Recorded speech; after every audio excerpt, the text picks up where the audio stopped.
I mean, if that doesn't work in terms of getting in her pants, or at least even feeling her up and making out with her, it's never going to happen. It's just not going to happen. We've even sort of jokingly, but sort of seriously talked about, like, hey, we should move in together, get a bed with like a wall. And honestly, she would get married to me if it was like a non-sexual marriage almost. Great for you.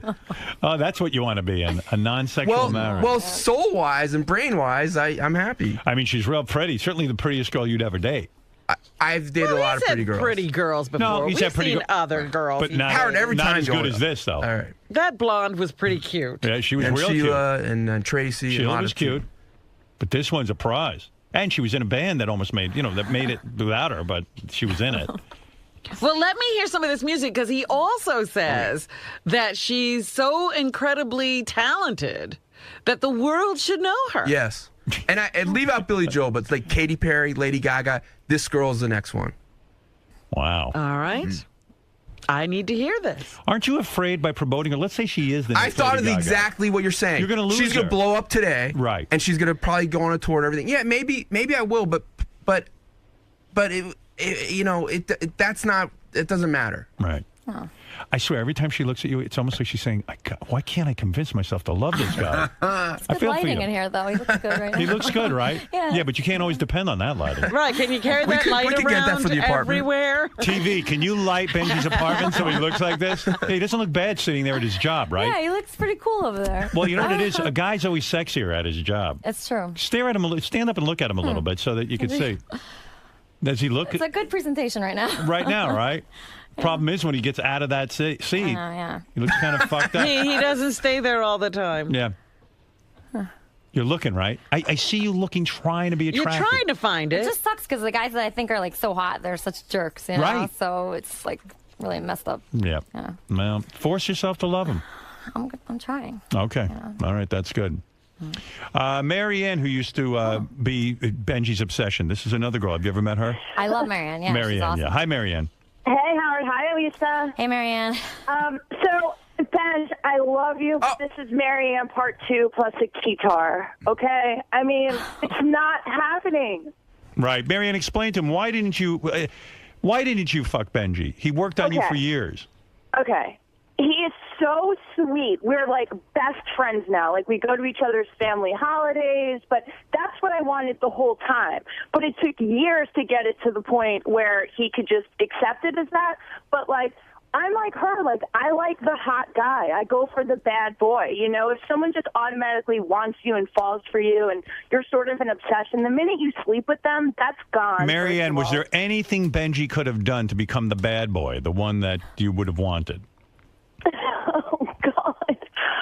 I don't think so. He's too sweet. Too sweet. All right. So if he even was a dickhead, but then he's got his looks to contend with, too. I mean, did I try to do a makeover, Benj? I tried, too. Like, I tried. She tried to do a makeover on you? He has one right now. You did a makeover on him? Yeah, look at his, like... For another one of her dates. Yeah, he, I had a date he also went on, and he had my God. She wants me to be there. What? You're sounding, Richard Nixon did this with Pat, I think. And he where did he win would her. drive her to her date, on her date. And he eventually got her. Do you want me to start driving? Let me drive you to your date, Pat. I'll sit here while you fuck that college stud. I just want to see Benji's heart broken. Yeah, dude, this is a heartbreak. I'm very nice to Benji. She's being completely honest to me. I know, but you're going on dates with her? Fucking man up. I didn't want to, but she begged me to. Dude, look at me. If a girl ever said to me, I've been in bad situations, but no girl's ever said to me, I want you to come on a date with me. She begged me to go. Let me tell you, I would never... Shows his penis on stage, but what Jim Morrison did... You're deciding for him. He doesn't seem to mind. He signed a contract. He has nothing he can do about it, I'm sure.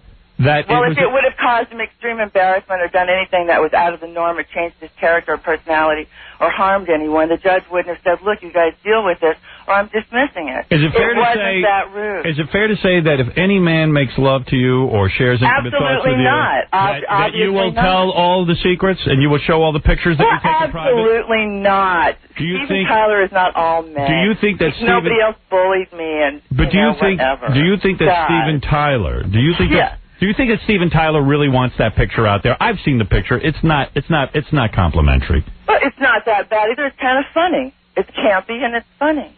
But do you think your daughter, it's really appropriate conversation for your daughter to have to sit and look at this picture and decide her father should be on the internet? She thought it was funny, and they're very open that way. Have you been speaking with your daughter?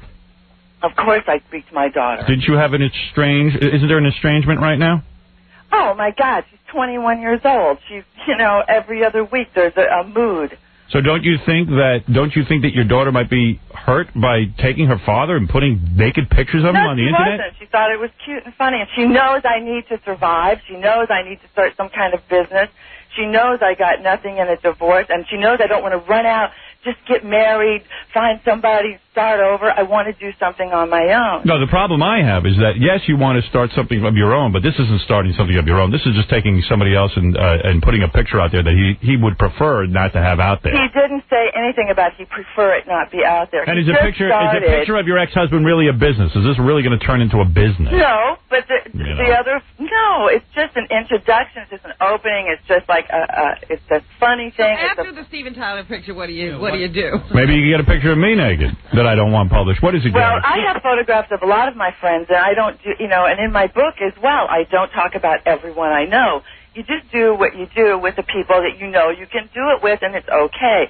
I've never hated Steven. You make it sound like I hate Steven. Oh, I'm out No, I think that you're desperate for money. And I know that Steven would never tell you to do anything to hurt me or on the air. No, what he and I do to each other Steven is has nothing to do with what this. other people do to us is a different Steven is a good guy. Steven has nothing to do with this, and I'm sure that I like Steven a lot, and I love the band. I love Steven. I don't believe you. I don't believe that this is what he wants. I don't think he wants a business going up with a naked picture of him. He doesn't care, and I'm sure he does care. Hold on what is it, Gary?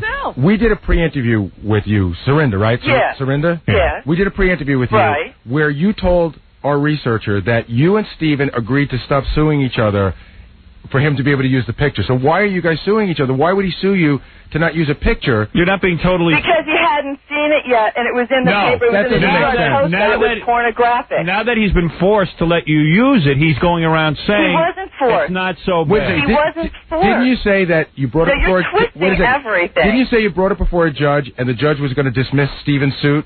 That would have meant Steven was going to lose, so he had to let you have it. Isn't that right? No, he could have fought me longer and done all kinds of things. Well, he could have fought you longer, but he gave up. He does whatever he wants to do. But Sindra, he doesn't want the picture used. And by the way, Sindra, would you admit that he doesn't? He would prefer. Thought it was it came out in the New York Post that it was a pornographic photograph, and it wasn't a pornographic photograph. And when he saw it, he couldn't believe it. Here's I'm the telling you, you guys aren't there. Sindra, you but here's weren't the married to him. You don't know what you're talking about.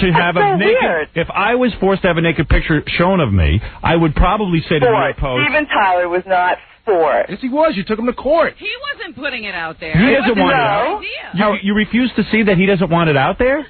He has never come back and said anything to me or anything after this. Can I tell? I got to talk. It's okay. Let me talk. I mean, this is just so weird. Sindra, it's not weird. It's weird that you don't understand what I'm saying.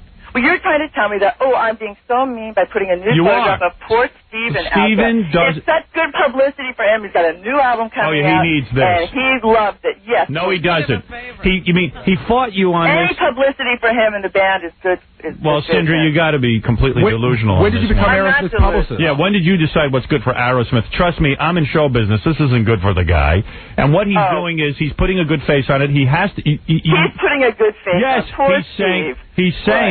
He's saying, I wish I could take naked pictures of you and put them up on the internet. Really unflattering ones. He has some of me, and he could if he wanted. Well, you know what? He's a gentleman. Howard, he's a gentleman.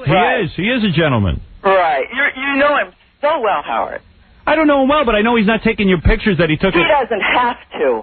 Right. He can do anything you don't he wants have to do. either. He made our life. You don't have to either, though. You are a capable woman. I want to.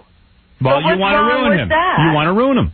I'm not trying to ruin him. You want to make him angry. Not going to ruin him at all. All right, but here's what I'm saying. There's no ruining anybody. Here's what I'm saying. Especially him. Well, if I had been married to you and you were doing this to me and I lost the right to... You wouldn't have done what you did or anyone else would have done either. All I know it works out. It's perfectly balanced here. Well, in your eyes. And what that's the way you get through the night. I'm saying to you that if someone was doing that to me, and then the post said to me, well, what do you think of the picture? I would say, it's not so bad. I don't care. What are you going to do? It's out there. Yeah, what can you do about it? So you put a spin on it. But the guy's not happy about it, I'm sure, and you shouldn't be happy about it. This is a private moment that you shared. He didn't help me invest. Start a small business or anything. He did nothing. It's not his obligation to. Well, it certainly was his obligation when you're married to someone and you get them so involved in drugs. You went to You court. take care of yourself, but you just tell the wife and the children, hey, look, I'd rather smoke crack and hang out with prostitutes. All right, so he wasn't a good husband, but you divorced him, you got a settlement, and I got $100,000 9 years after the divorce from strangling. Was he not a drug addict when you married him?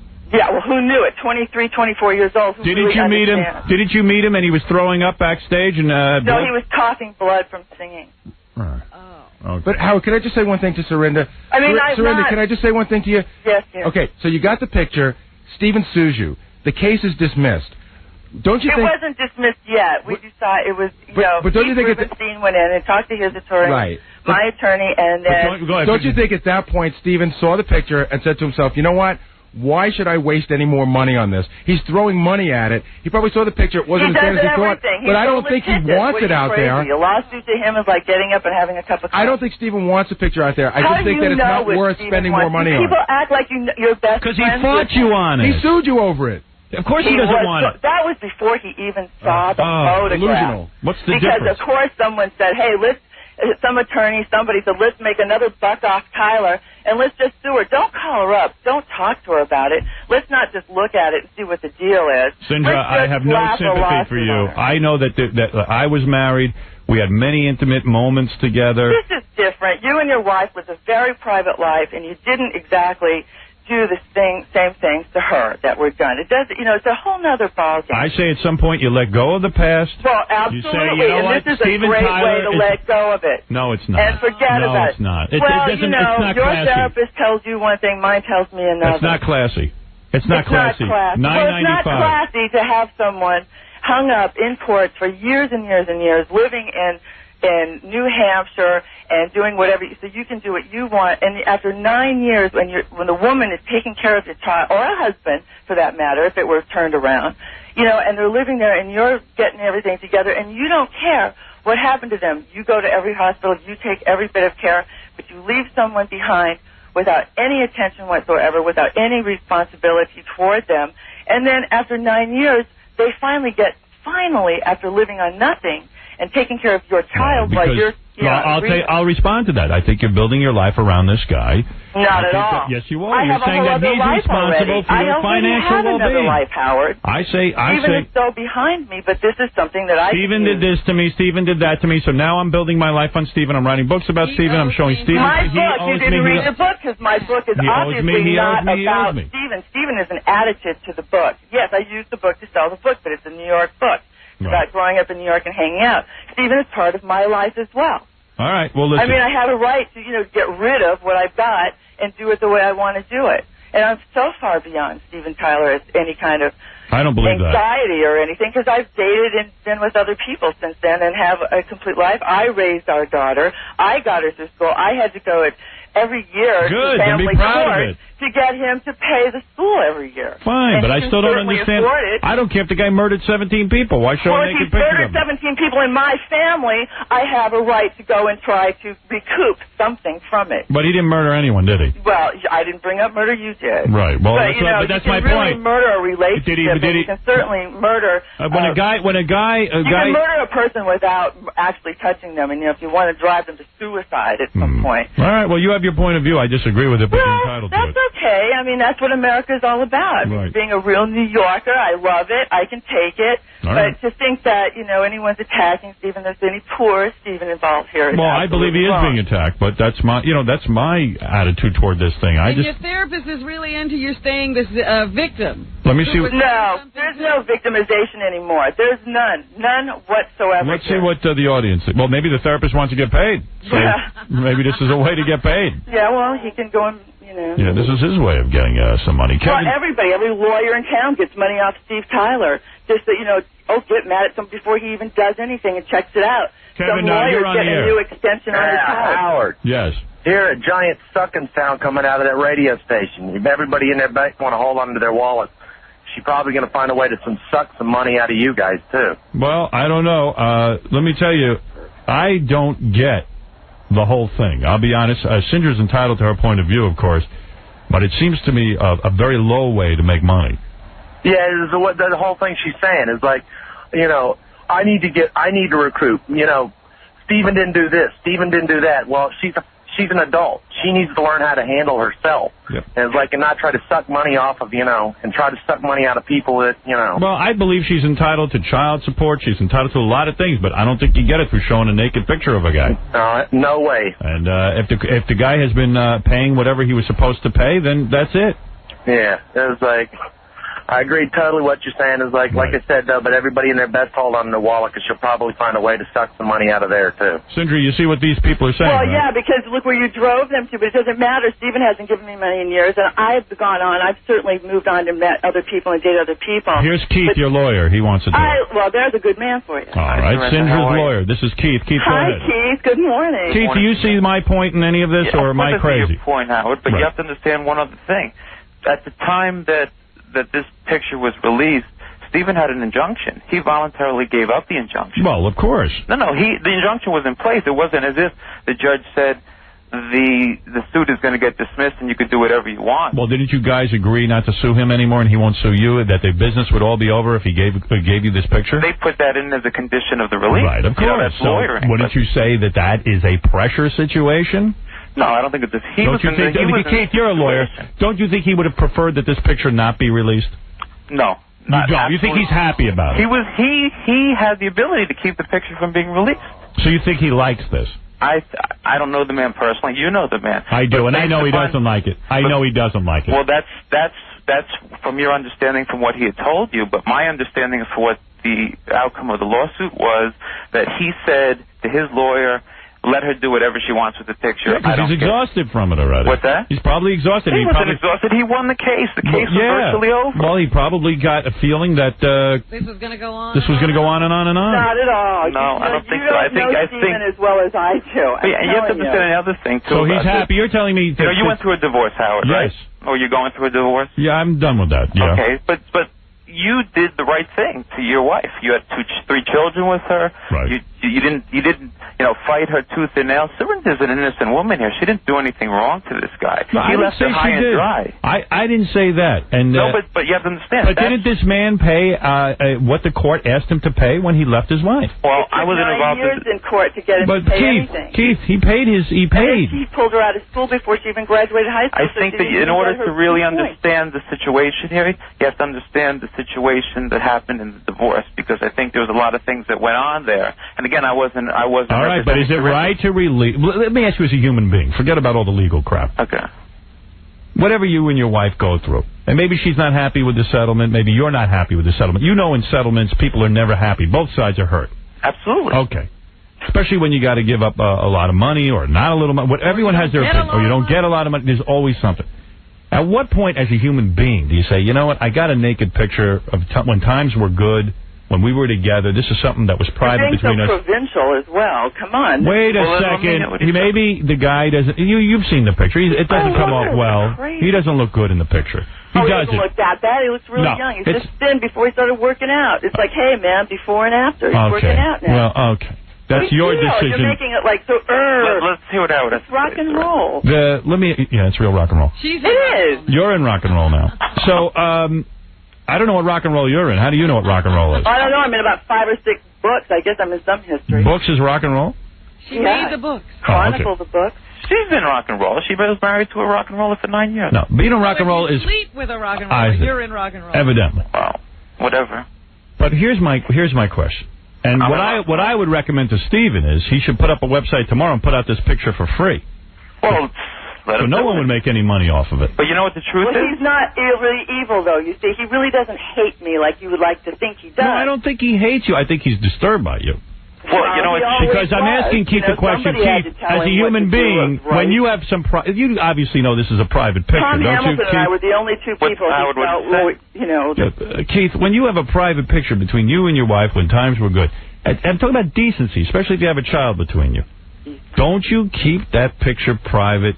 Well, let me ask you a question. Even if you have a child, to say to the child, let's release Daddy's nude picture? Do I let, Mommy struggle on the street, I'm not asking you that. Forget about the bitterness of the settlement. It's not the bitterness of the settlement. Mommy is the girl is grown up now. His daughter is grown up. Mommy is not struggling on the street anymore. Maybe she is. I don't know her situation. But is it Stephen's fault that Mommy's still struggling? Yes. It is. Yes. So therefore, all intimate things and all intimate moments and pictures should be now used against him. The ethical things have to start with Stephen? Yeah, but before anything gets used, Stephen agrees to it. Stephen doesn't have to agree to it. But you see, again, that's a legal term because who knows what pressure he was under to just get rid of this situation. None whatsoever. There was no pressure. In this case, Howard was sitting there dead. Stephen had the injunction. She couldn't do anything whatsoever with the picture. She originally wanted to put it in her book. She had a book that was right. being re-released. Stephen asked not to do it, and he went to court over it. And then he said, "Okay, do whatever you want. I don't really care." That's the gist of the settlement of the lawsuit.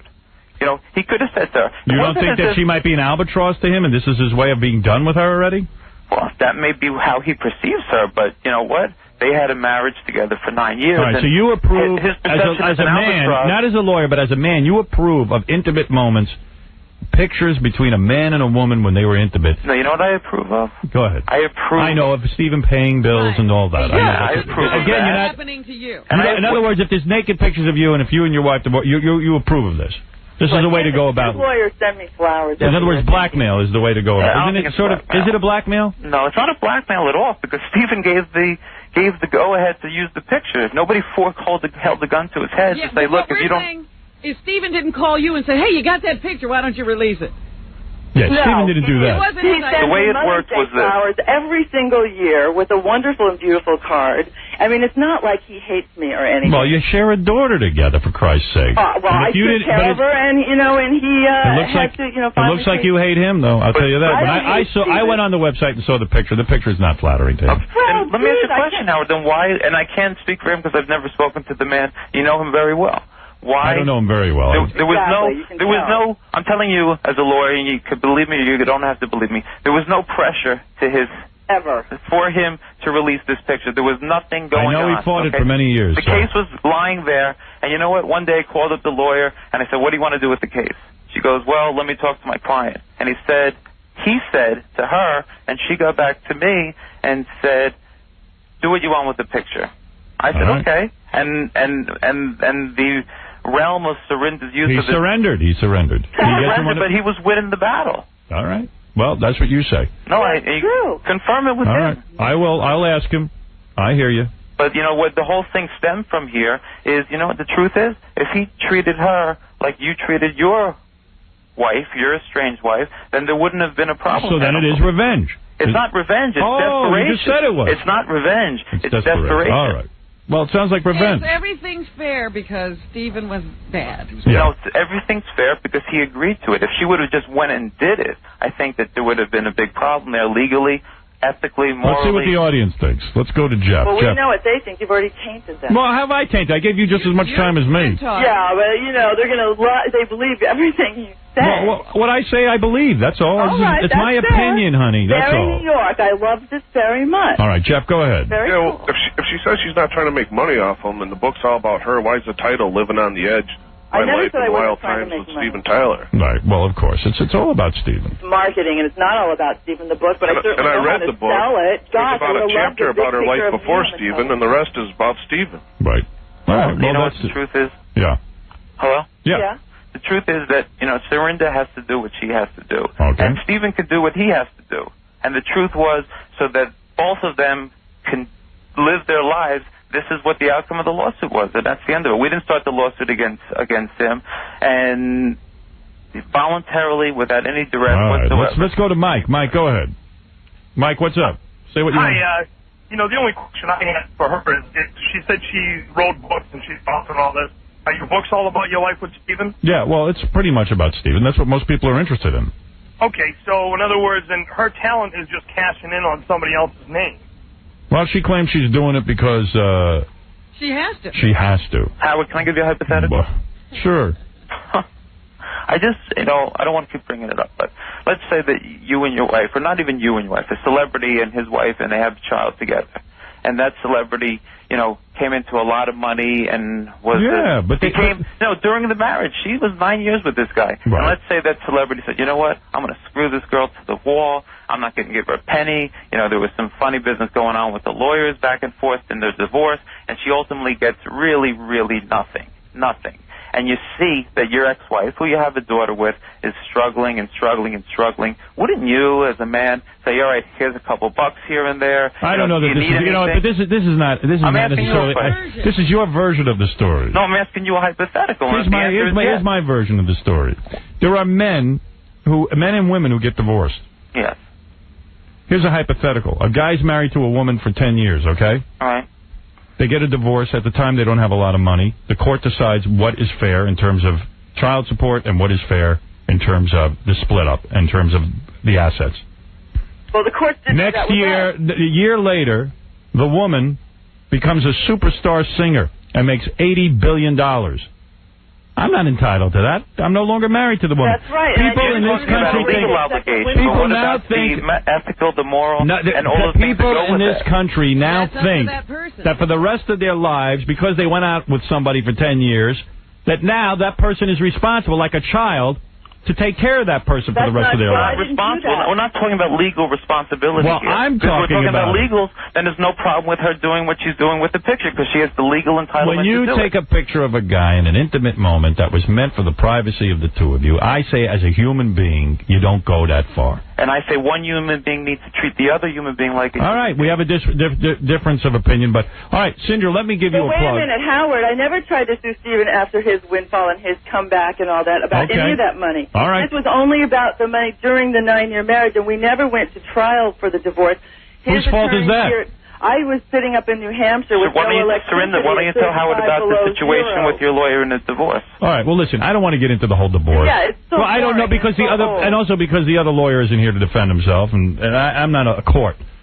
But close to it, but though. it's right, New York of it, isn't it? Maybe you should be at the court. No, I'm not a court. I'm not a court. It just strikes me as a total invasion of privacy to do this to someone you once cared about. And I know a lot of things were done to you, Surrender. I hear what you're saying. But we don't know what Surrender did to him, that he doesn't care about her so much. That's right. And there's two sides to every story. But what I wouldn't do. But I know that if Stephen has naked pictures of you that aren't so flattering, I'll know one thing. Well, he's not going to release happen, them. Howard. They're all flattering of me. All right. Well, you're a lucky woman. I'm just saying, if he has anything that isn't flattering of you, I respect that he doesn't show it.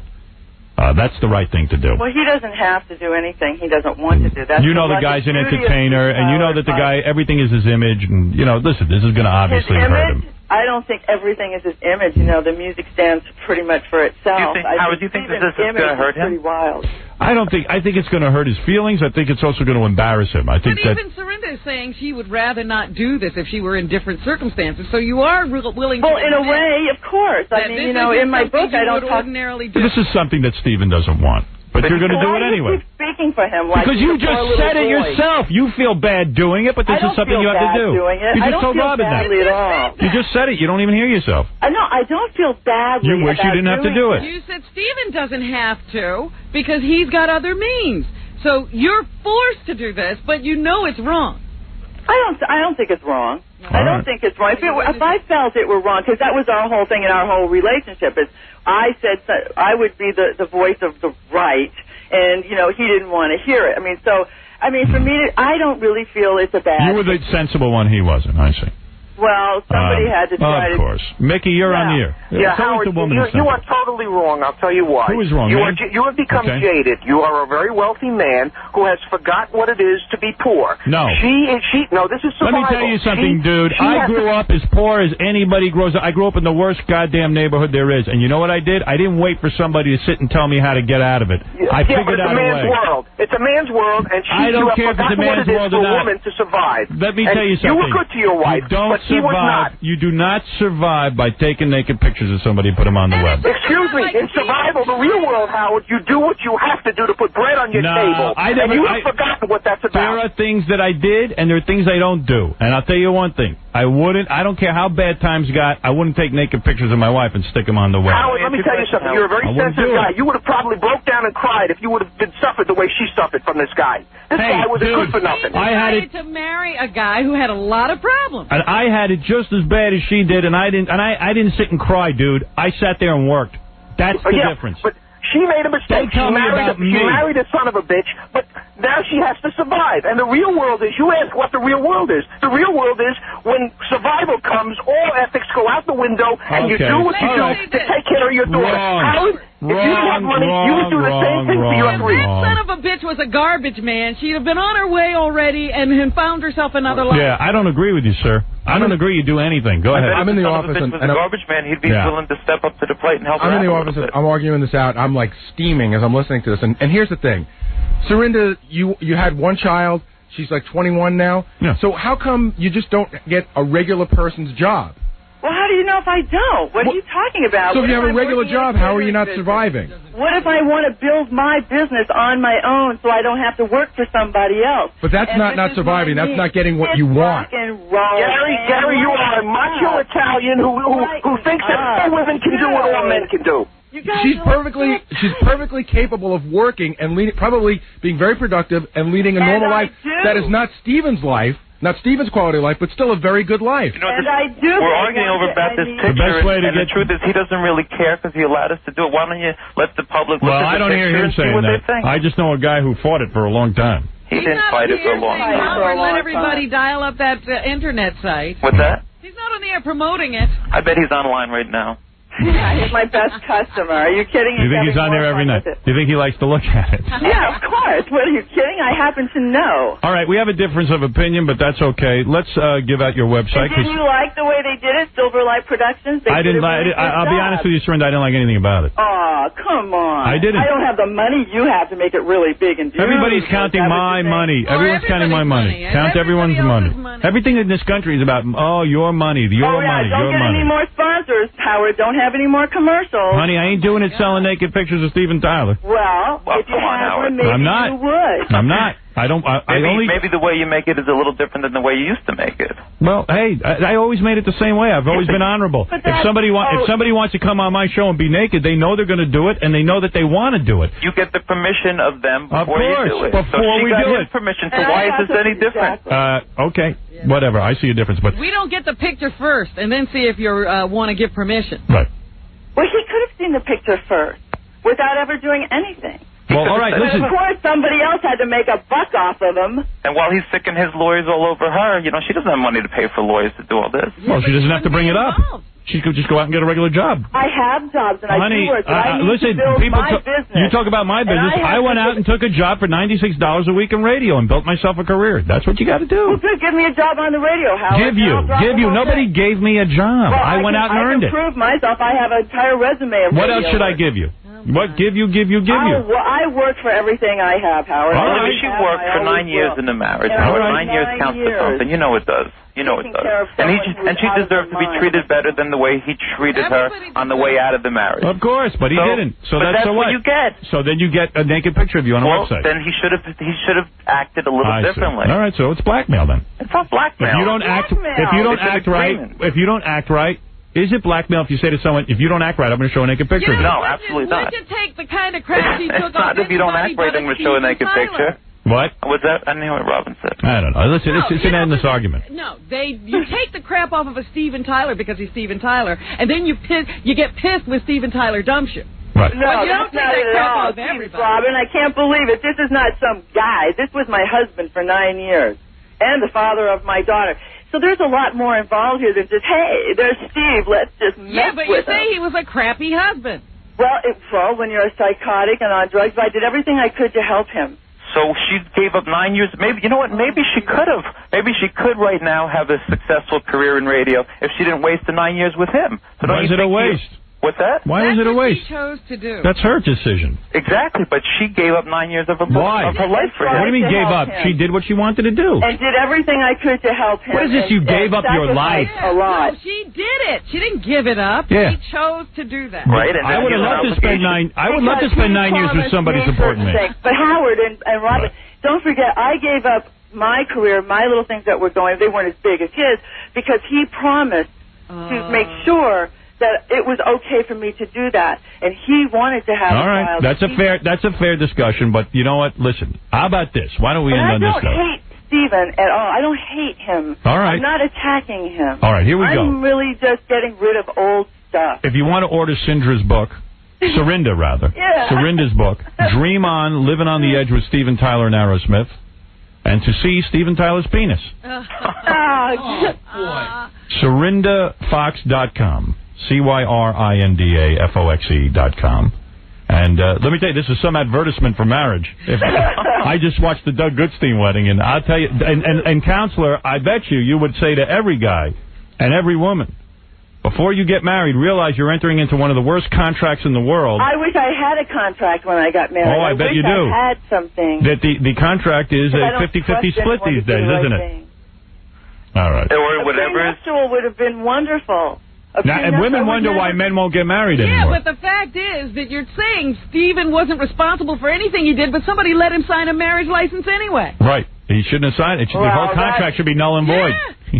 I was young, he was young, we were in love, we did what we had to do, but then, the things got out of control, and he decided to do different things that I could not keep up with. Hey, Serinda, is it fair to say that we should keep cameras out of the honeymoon? No, I think you should record everything. Right. Yeah. All right. Listen, Serinda, good luck with your new business. Well, thank you very much, Howard. That's very kind of you. And good luck to you, counselor. Thank you, sir. And hello to everybody up at Silver Light, and I hope you can handle this. All right. You don't even like the site. Thanks a lot. You should tell them they did a good job. They did a good job. Serinda, good luck with your website. And listen, we have a disagreement, but that's okay. Lots of people disagree. That's a New York kind of thing to do, you know? That's right. Okay, thanks.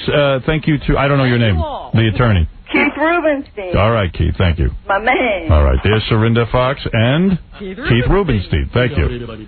Well, I'll tell you something. The only thing I learned is that think long and hard before you get married. No cameras in the bedroom. And no cameras in the bedroom. Ever. Anywhere.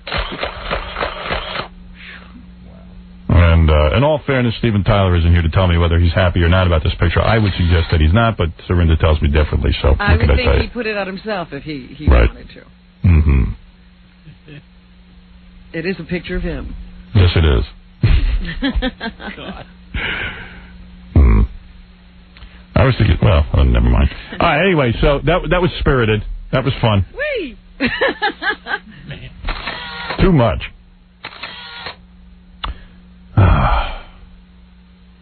This show is interesting, isn't it? She worked in a marriage. I didn't know marriage was a job. Oh, it's just become a whole thing about it. She worked for 9 years.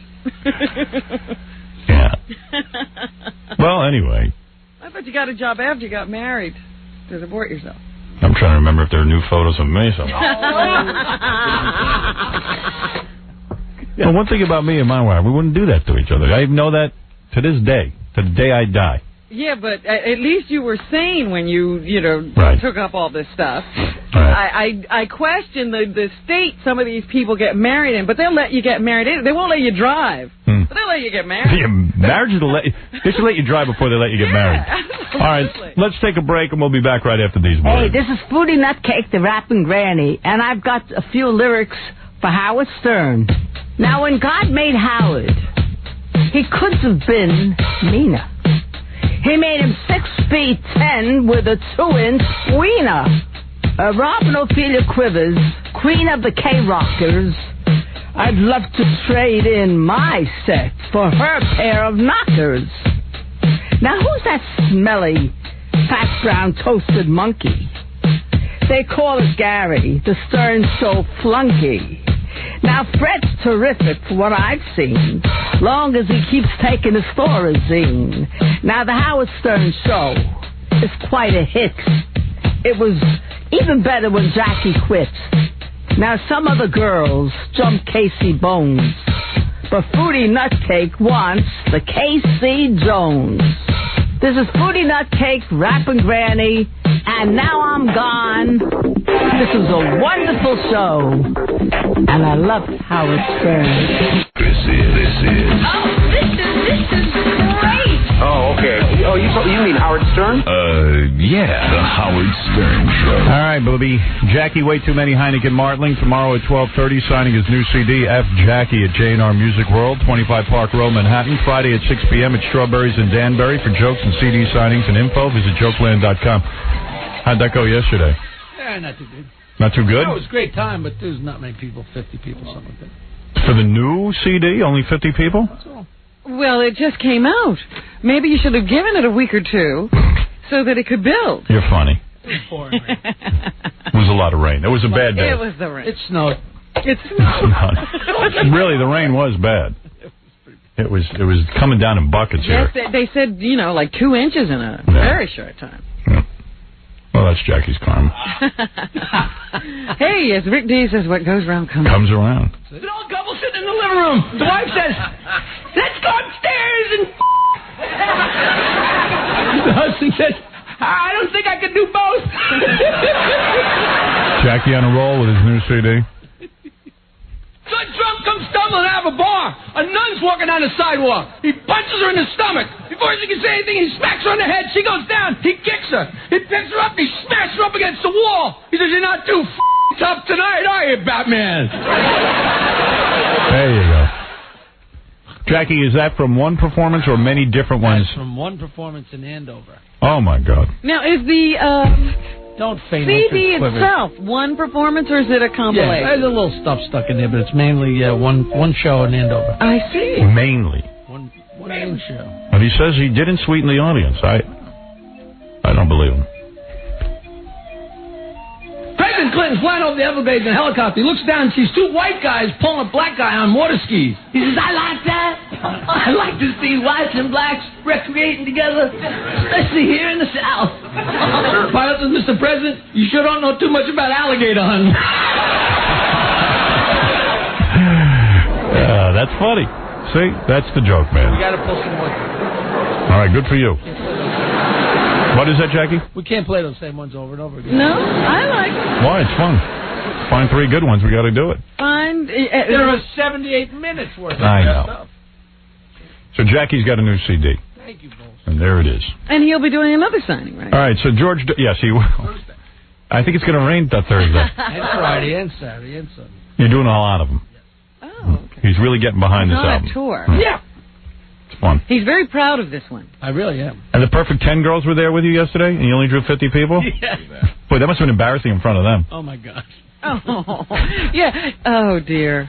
Ganji's there with the camera for E, you know. And did you find yourself... That's funny. Oh, I got to see this. Very funny. And did you find yourself signing real slow? So that And talking to people. I signed the CD, I signed the actual CD itself, and the booklet, and the fingers that they were passing out, and I was signing postcards. Wow. So each person was standing there for about 15 And still it was only 50 people. waiting for the crowd to build. Yeah. Still, it only took a half hour. Stalling to hope to build a line. I had the girls signing. Yeah, anything. Signing people's, Taking shirts. Pictures? Did you stop to take pictures with each person? Everybody. 15 people. Some of them I sketched. That's always embarrassing. I've had worse ones. I sold an album in Washington when we got fired. And the album really sucked. I'll admit that, because I couldn't take any of the material from the radio show. They wouldn't give me permission, so I had to recreate everything, which was so silly. But anyway, I went out to promote it, and the first couple of signings I did, there's a lot of people. But I think I did one too many, because I showed up in one place and there was like 3 guys there. Everybody had already gotten it. Everyone had gotten it signed that was going to get the thing. Those things are weird enough to do when you're signing. When there's nobody there, it's like... And it's weird, too, when the guy from the record company thinks you're going to be selling 10 million copies, and yeah, you know. Yeah, the staff's They're all there's 3 people there. They're in the warehouse. They got security. Yeah, and then I just remembered I'm there signing, and some little girl was there. I don't know what she was doing. Not a little girl, like maybe like 16, 17. Teenager. And I don't know, I was 20-something years old myself, and she was the only kid there. I go, hey, where's your mommy? And she goes, out in the parking lot. I said, hey, bring your mommy in here, because I was looking for people. Yeah, to make a crowd. So she thought I was coming on to her mommy. She kicked me in the nuts. Oh, no. She kicked me in the nuts. I went down. And I was like, what are you doing? She goes, don't talk about my mother. I go, I wasn't talking about your mother, you stupid bitch. I was going to kill her. I had a book You could have gotten up. I couldn't get up. It was like I'd been maced. I had a joke book in 1980, and they did a signing in the middle of Suffolk County somewhere, and I sat, and they had a pile of books, and my brother-in-law sitting next to me, and there was a big display, and there was not one person. And finally, somebody came walking in and came walking towards me. I was so excited. The guy comes up and says, "Where are the books on geography?" Oh, my God. Hey, don't feel so bad. I mean, I once went to a bookstore when I was a kid, and Bernard and Marvin Kalb had written a book. They were two big network anchor types. Right, brothers. They're brothers, and they were in a book mall at Roosevelt Field. They sat out there. I watched them. I could not take my eyes off them. Because I used to just go to Roosevelt Field and get high and just sit there and look at stuff. Yeah. You know, and hang out by those little booths where they sold food. So I was just sitting there, and I was watching them, and not one person came up to them. The whole time you watched? The whole time I watched, it was great. Oh. At least they were brothers. They could sort of... They could keep each other company. Yeah. Well, I think I told you, when I worked at the record store, Martin Mull had a comedy album out, and the same thing happened. Nobody came up to him. So the manager took us in the back, and she took money out of the register and gave us all like $10, and we had to take off our uniforms and go around the front and buy the records because they just felt so bad. Right. And was he happy to see you? Well, record store people feel bad. At least like 10 people came up to him, which was better than nobody. When there's nobody there, 10 people all of a sudden seems like a it was like a rush. So happy. Yeah. But I once did an appearance, Howard. And what did he do? Did he go like, "Hey, thank you"? Oh, yeah. It was like, "Oh, great. Who would you like it to?" But hey, he doesn't know.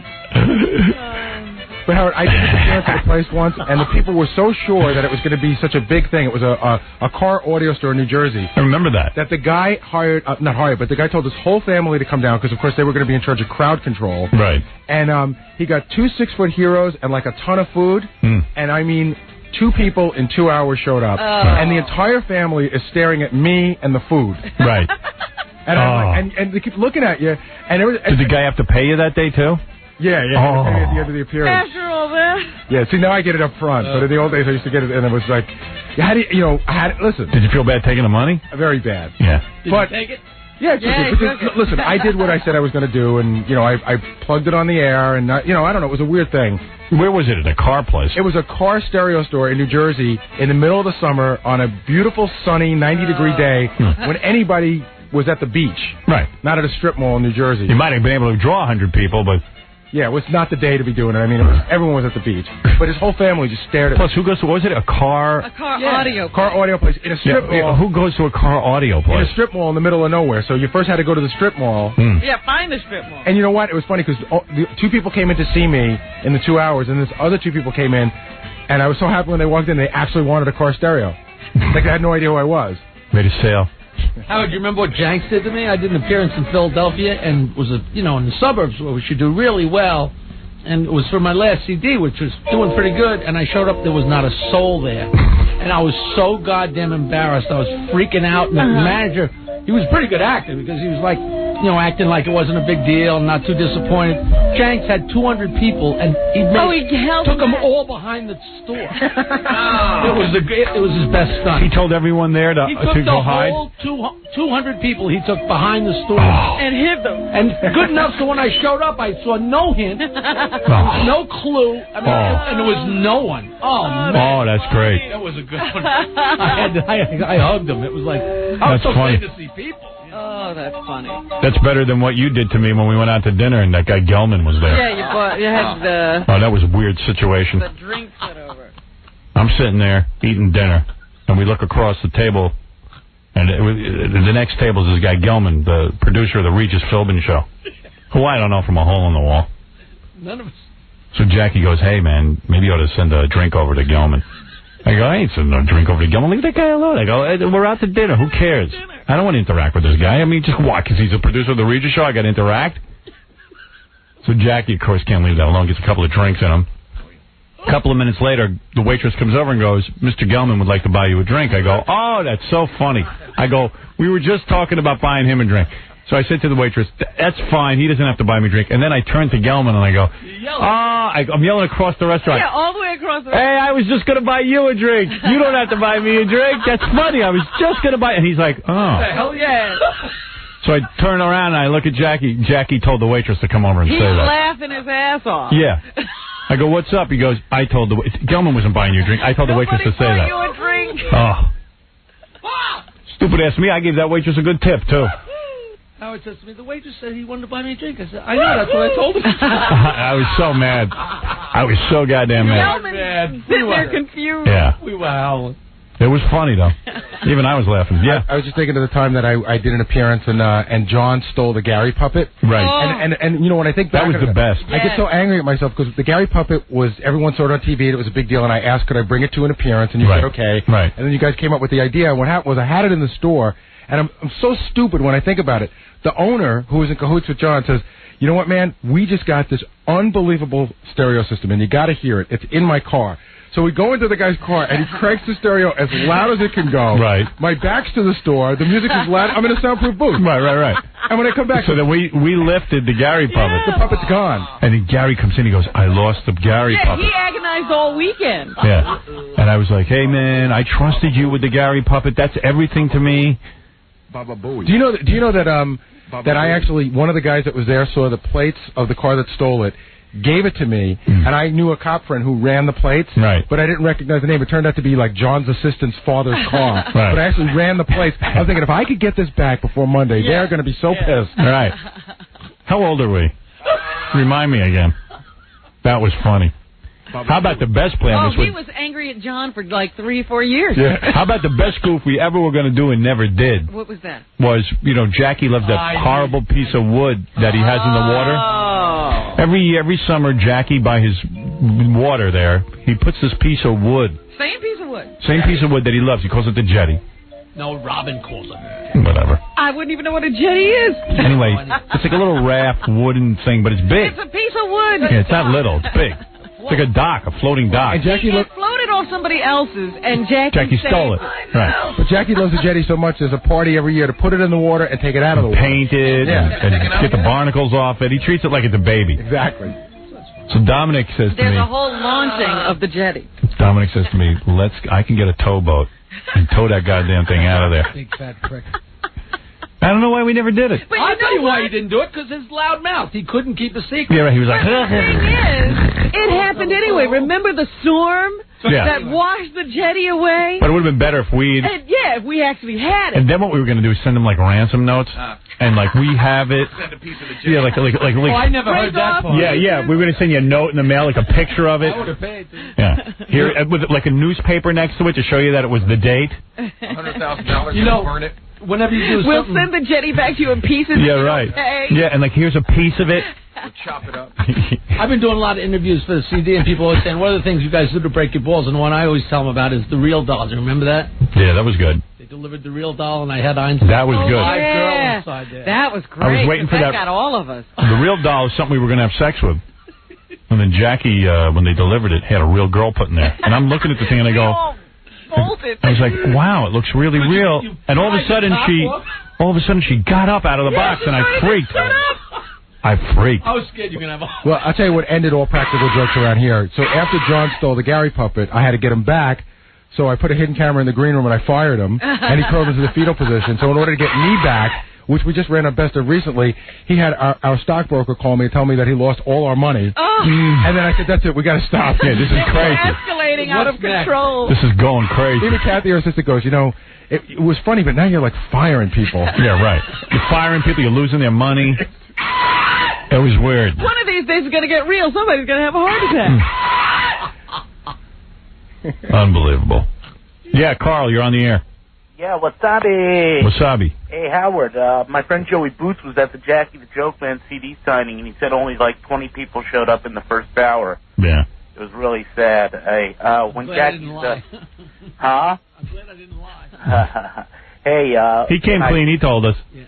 When I saw Jackie's F. Jackie come out, I got on the computer right away and downloaded the whole thing through Napster. Oh, you bitch. That's why nobody showed. I was wondering if I can bring my computer down to his next signing and have him sign it. That's funny. All right, we'll talk to you later. You suck, but that's funny.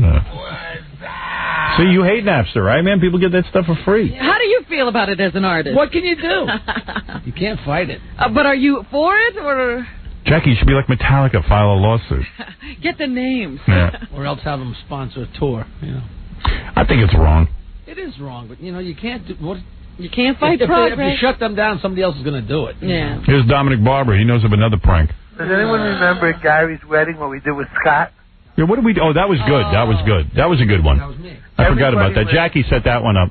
And what we did was we all agreed that not to use the word Baba Booey during the wedding because, it's embarrassing. And all his family is there, his relatives, and we're all so proud of Gary. And so Jackie and I go over to Scott and say, listen, Scott, here's what you do. You go up and get on the microphone, and you start to chant, Baba Booey, Bobby Booey. We'll get up and we'll all start chanting it. So Scott gets up, gets on the microphone, and he starts chanting Baba Booey, and no one else says a word. That was the best. That was the best. That was what I was talking about. Baba Booey. Yeah. Gary was like, whatever you do, Scott, don't, do any of your idiot stuff. And that was the Scott best. That he had to do hands up. Yeah, that was good. Just, douche joke. Thanks, Don.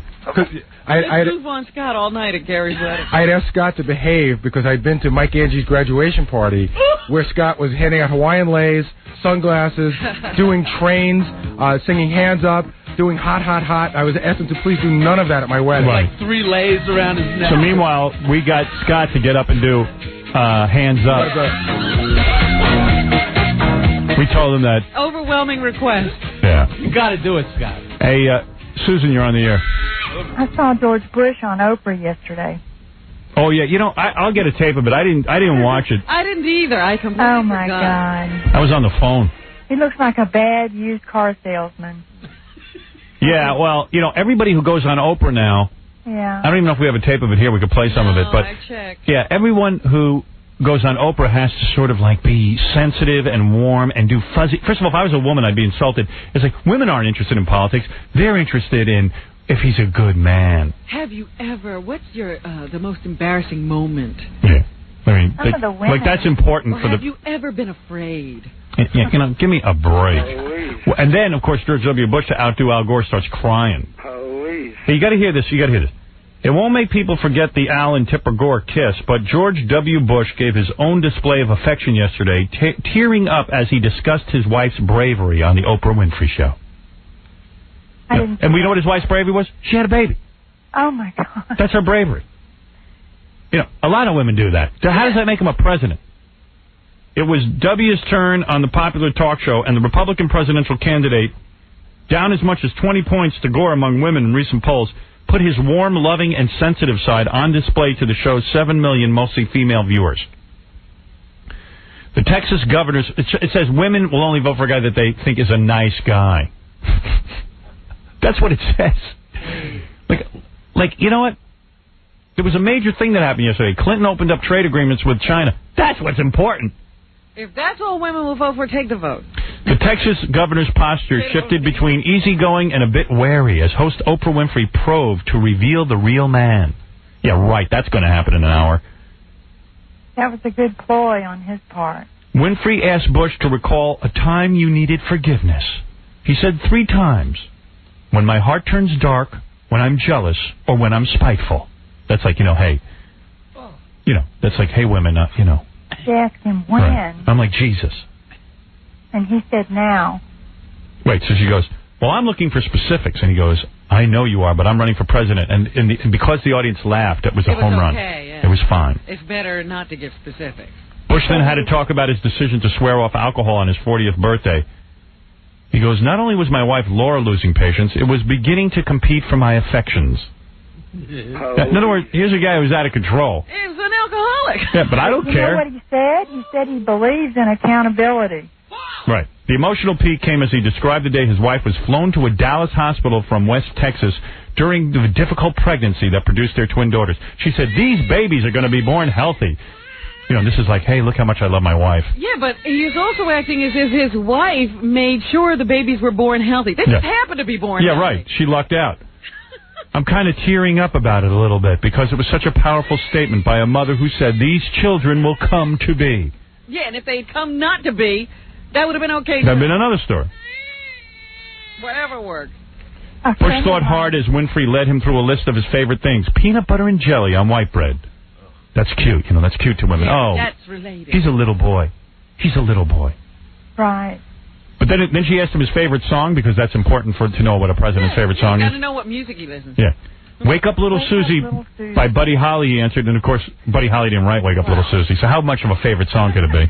You know, you kind of know who wrote your most favorite song. So. Wait a minute. But then he did correct himself and said, yeah, Everly Brothers. Everly Brothers. A friend of mine told me that Alec Baldwin is leaving the country if George Bush is elected president. Well, that's why I would vote for George W. Bush. And now there's a whole controversy with that. Yeah, they don't know who said it.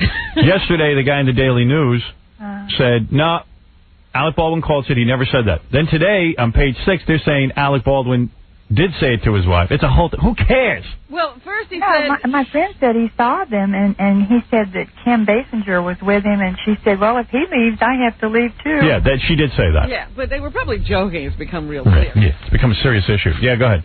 I heard actually the guy from Pearl Jam, Eddie Vedder, he actually said that. There you go. Eddie Vedder's going to leave.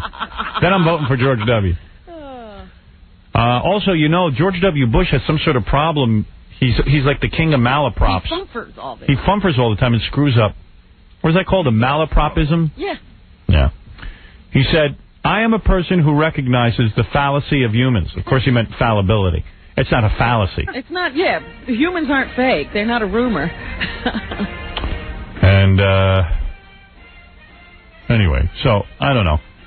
Of course, Bush spokeswoman Karen Hughes called his Oprah appearance a home run. That's his spokesperson. What's she going to say? It's not a home run? He sucked. Well, why would you ask her? Really effed up. It's a home run. His humor, his warmth, and love of family came through. There's a whole book of stuff Bush has said that makes no sense. You're thinking he might have, like, dyslexia. Or, got crossed eyes. Yeah, hey, Gary, give me that book. Deficit disorder. Gary got a whole book he gave me yesterday. Oh, here, I got it. I was reading it yesterday, and it's kind of funny. Here's some stuff George W. Bush has said.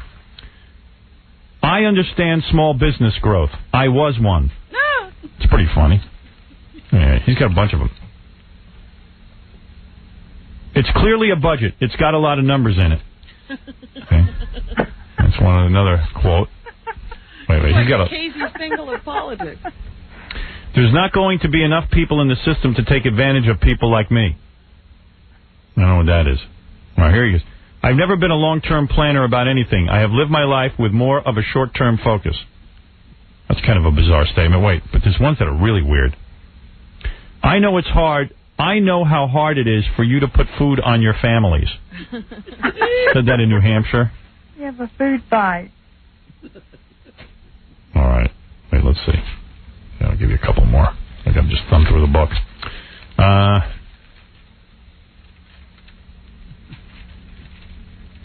This one's so confusing. Let's see if you can follow this. The only thing that I can tell you is that every case I have reviewed, I have been comfortable with the innocence or guilt of the person that I've looked at. I do not believe we've put a guilty, innocent person to death in the state of Texas.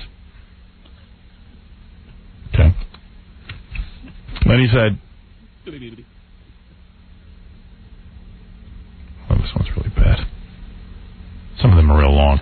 Boring for radio. Here you go. Okay. This is not my first trip to this incredible land called Silicon Valley. It's my first trip as President of the United States. Soon to be President of the United States. That's what he said. Some of these kind of sucky. Gee, the ones I read yesterday were real funny. I wish I could find them. Yeah.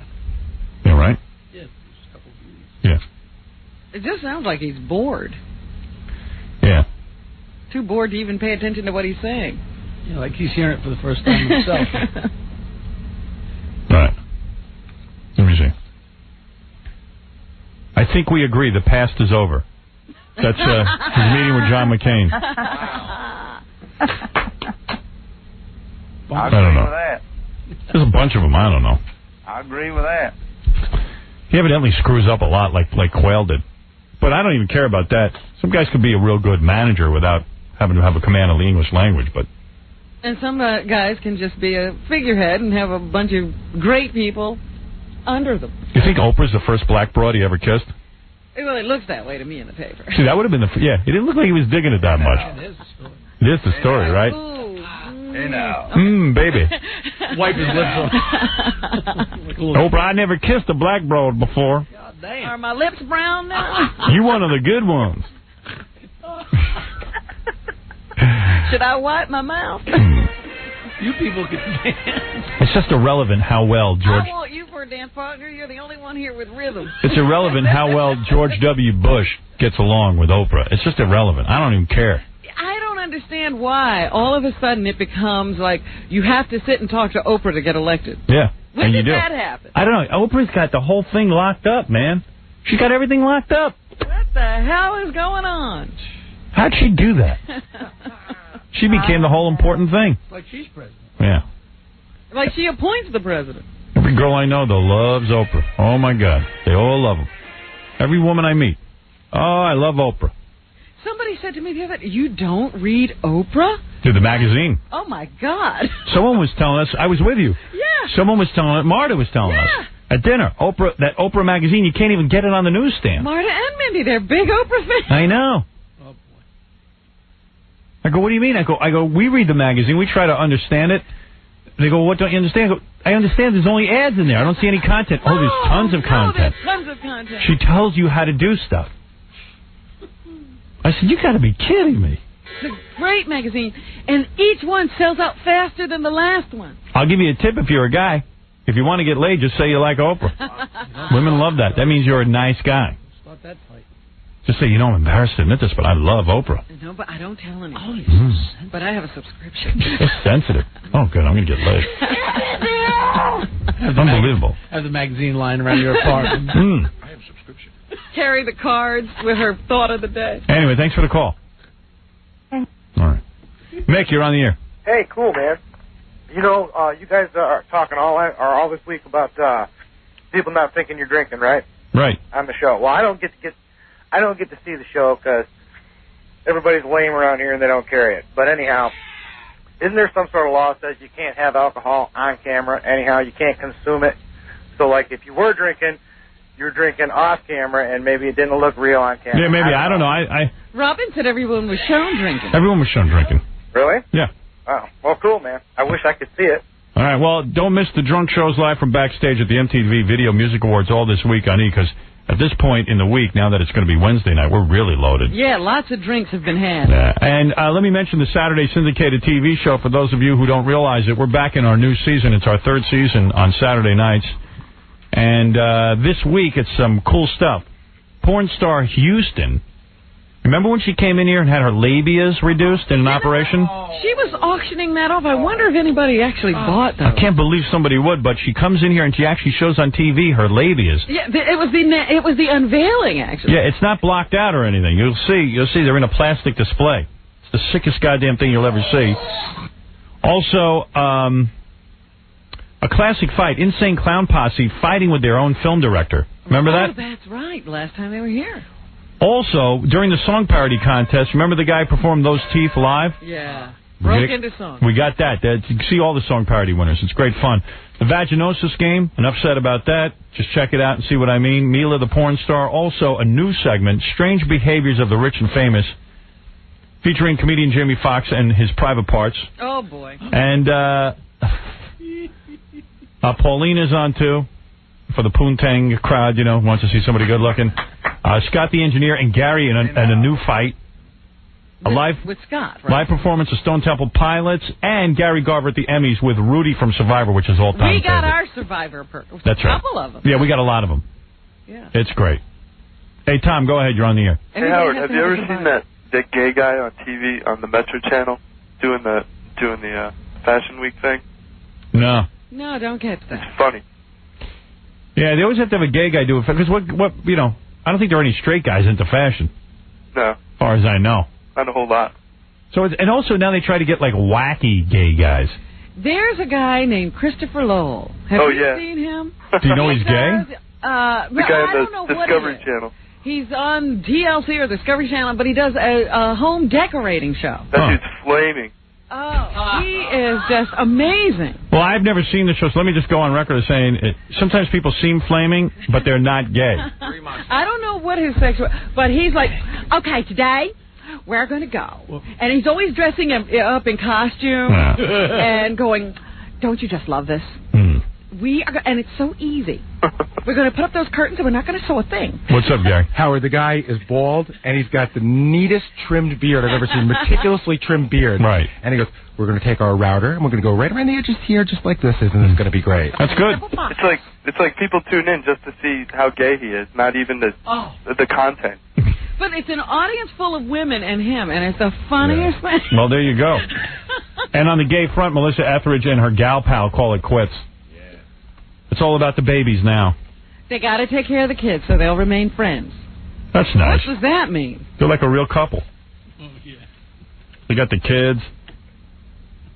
Move over Ellen and Ann. Another famous lesbian couple is calling it quits. Rock superstar Melissa Etheridge and director Julie Cypher. Director? What she directed? That video. That Her video. They broke up the marriage. Oh. That's where they met. Oh, I see. Julie Cypher's a video director? Yeah. She was married to Lou Diamond Phillips. And all of a sudden woke up one day and realized she was into chicks. Well, she saw Melissa Etheridge and lost it. Yeah. The breakup comes after 8 months after the happy couple announced that legendary rocker David Crosby had secretly fathered their 2 kids. Here's the statement. With the utmost of love and respect for one another, we have decided to separate. The former lovebird said in a terse statement, as committed parents, our top priority continues to be what is in the best interest of our children. Just like a heterosexual couple. Yeah, but see, the thing that bothers me is these kids aren't that old. So this relationship was falling apart when they started having kids. Yeah. Well, maybe it was an attempt to keep them together. Well, that's a stupid attempt. Well, that's what married couples do. They're like, hey, maybe the baby can bring us some happiness. Maybe we need kids. Yeah. What kids are supposed to do, bring happiness. It's like, hey, kids, where's the happiness? Seems like more misery.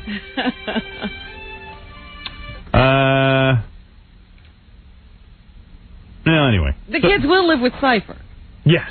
Well, because biological mom. Right. And Melissa Etheridge will be the dad. She'll get to visit. Great. It's not hard enough being a kid. In a related story, I'm sure, Lou Diamond Phillips is laughing his ass off. Don't you think these kids are going to say, Mom, why does that woman keep visiting? Yeah, right. Who is that woman? I don't know who she is. Your father's David Crosby. Crosby, Stills, and Nash. Why do we have to go to the park with that woman? You don't, kids. She has no right to you. Wow. That's Aunt Daddy. Right. By the way, tomorrow's show, Colt 40 Feinberg is coming out of retirement. Wait a minute. Right. Hold it. Yeah. What happened? He retired just 2 months ago. 2 weeks ago, Colt 40 Feinberg was on our show. He retired. He retired the character Colt 40 Feinberg. He's announcing tomorrow that he's coming out of retirement. Who is he, the Rolling Stones of comedy? Hey, he's coming out of retirement. That was supposed to be the last performance. I told you I didn't believe him. What is he, 32 years old? Right. Coming soon, Dennis Rodman. I can't wait for that. He's always a great guest. Magic Johnson. Can't wait for him to get here. Yeah, I haven't talked to him in a long time. Yeah, I want to know what's going on with him. He's the healthiest looking guy I ever saw with AIDS. Oh, he had AIDS. Pamela Anderson and Bill Maher is going to stop by. Funny man. I don't know if he's funny, but I'll tell you one thing. He gets more poontang. That's what's funny. I've never seen a guy who looks like that. Have you seen him with those dates? He's a riot. It's a riot. They tower over him. And they're absolutely beautiful. Beautiful. Gorgeous. Gorgeous. What's up? I wish he'd bring them all in. The best story was the girl he drove to the hospital when he was breaking up with. That's right. Because she wasn't going to be able to handle it. Oh, that's... Hey, Kathy, you're on the air. Oh, that's Carthy. Oh, Carthy? Yeah. Kathy. Sorry. What's up, Carthy? No, I was just watching the David Letterman show on TV last night, and Kathy Lee Gifford was on. And I always thought she was, like, really ugly. But then he gave her this water ski as a prize, and she kind of, like, got up on it, and she straddled it. She looked really hot. She straddled the what? The water ski, like a water ski. A jet ski? Yeah, jet ski. Because a water ski, I'm not How do you straddle a water ski? Well, no, she's, listen, there ain't a guy in my audience who wouldn't bang her. Yeah. She's a lot better looking than most of the chicks we'll ever get, right? Yeah, I guess. But, I mean, it's like, she seems to me like a girl who was really pretty when she was young, but then now she's aged, and it's like, what do you want with, like, a old girl like that. I guess if you're married to her, but Yeah, but there's still a little bit Just a drop left. of good looking. You know what I mean? Like, you look at the legs and they don't look bad, and if she really pulls it together and puts a lot of makeup on, she's not that bad. Like a vintage car. yeah. Yeah, like if you kind of make the lights low, It's the ninth inning. she's a home run. She's a Playboy playmate. Yeah, I saw a little bit of that last You know, week. you could still see the semblance of a good-looking chick there. The remnants. Well, it's almost like, that essence of life. You got a drop of it left. You know, Yeah. that young girls have, the beautiful young girls. What was she promoting, that new album of hers? Yeah, Did she I sing? didn't really watch the interview. I was flipping from the E-show, Yeah. and so I kind of just caught the end of it, but I saw, she was, I just saw the end. She says, I have a new CD. It's her pop album. She drives me as crazy as she drives you. Yeah. He didn't let her sing? Oh, dear. No. Should have sang one of those new pop songs. I would love. I would love to see that. And, because she's got to do a whole production and have dancing and all kinds of stuff to go along with it. Because there's one song where it sounds like the veins in her neck are going to pop out. She's straining. She's really selling the song. It's that country song. The Shania Twain ripoff. Yeah. Oh, I heard you guys playing that. Heartache. I want to see her dance around to it. I'd have her on the show. I'd love to have her perform a song. Love it. Hey, speaking of songs, when are the Losers taking on another celebrity band? I think we're taking on Doug Flutie's band. When is that? Because you guys haven't they even haven't called us back yet. Doug can only do this on a Tuesday morning, and he just hasn't found an open date yet. Hey, was he scared? No, he's playing football. Oh. Did I miss you guys play what was his name? Tuvok, yeah. Did we play Tuvok? Oh, I must have missed it. Who won? We did. We kicked his ass. Did he sing that one song that you guys were playing like over and over, and it was like, I don't remember the words, but it was like some like weird artsy. Hurdy-gurdy man. What? Are you talking about Tim's song or our song? Hurdy-gurdy man we played. So where's this guy? Is he gone? Hello? Hello? We played Hurdy-gurdy man. No, not you, him. Yeah. No, he didn't play anything from his album. He played something else. He played this. This is what he played. Not by much, but we won. Yeah, I was going to say. Yeah. It isn't that much better, but it's better. But at least we're not going around saying we're good. The interesting thing is, you have a job. This is like, he does that in the Star Trek show. Yeah. And you're busy, and like you don't even have time to practice. I don't want to seem like I'm kissing your ass, but yeah, no. You make a perfect point. Yeah, we know we suck. And everybody you play is probably not going to have like some other job. We got to take on Russell Crowe's band. He won't come in here and play his band. Russell Crowe has a band. Yeah. Do you have his music? Yeah. Where is his music? I never heard that. I was at a party at the guy's house. He gave me a copy of the CD. He's all proud of it. Yeah, he says he's serious. I actually went to the dude's house. He was renting a house in Los Angeles, and he had a party. And he seems to me like a guy who can be really serious if he wants. Mary McCormick took me to a party at his house because Mary knows Russell from doing a movie with him. Uh-huh. And she says, "You want to go to this party?" I said, "Sure." Like Meatloaf was there. A lot of folks were there. And the music was jacked. But it was his music, was he playing? No. Playing somebody else's music? No, they took me upstairs, gave me a tour of the house. He was renting a house. Went up there and gave me he had a whole big box full of CDs. Nice enough guy and everything, but I was like, oh no, not you. You got a band too? A box full of CDs? Yeah. How many cuts did he make? There was about 5 tracks on this CD. Well, I know that I think they have 4 albums this year. Yeah. It wasn't the first time they made an album. So, and he's all serious about it. And I just went, oh man, this guy seemed pretty cool. And god damn, got a band. And he's taking it seriously? Like Dog Star. I want to take on Keanu Reeves' band. Get in here. I want to beat all of them. Those Russell Crowe, Keanu Reeves, they're not going to take you on because you beat them and it'll, like, ruin their... Well, yeah, it'll ruin their head. Yeah, that's why Kevin Bacon will come in. Yeah, we will beat the Bacon Brothers. I like Kevin. He comes in here all the time, but he won't play us. But Doug and Flutie... if you thought you were such a great musician, wouldn't you take on the Losers? Right. Yeah, we suck. We know we suck. Hey, I know Stone Temple Pilots isn't afraid of the Losers. Right. Doug Flutie, man. Doug Flutie's going to come in here with a band. Howard, no offense, but anybody who's going to play you, you'll probably beat him. Well, I don't know about that. The judges are independent. I mean, we got to really rehearse and stuff. Because they suck so much. Yeah, what's up? There's also an outside chance that Oscar De La Hoya's band might come in. I'll take them on. He thinks he's a musician now. Oscar De La Hoya. He's a boxer. All right, we got to take a break. We'll be back right after these words. You're listening to a man who can smell a breast implant at 40 yards. Howard Stern. Hey,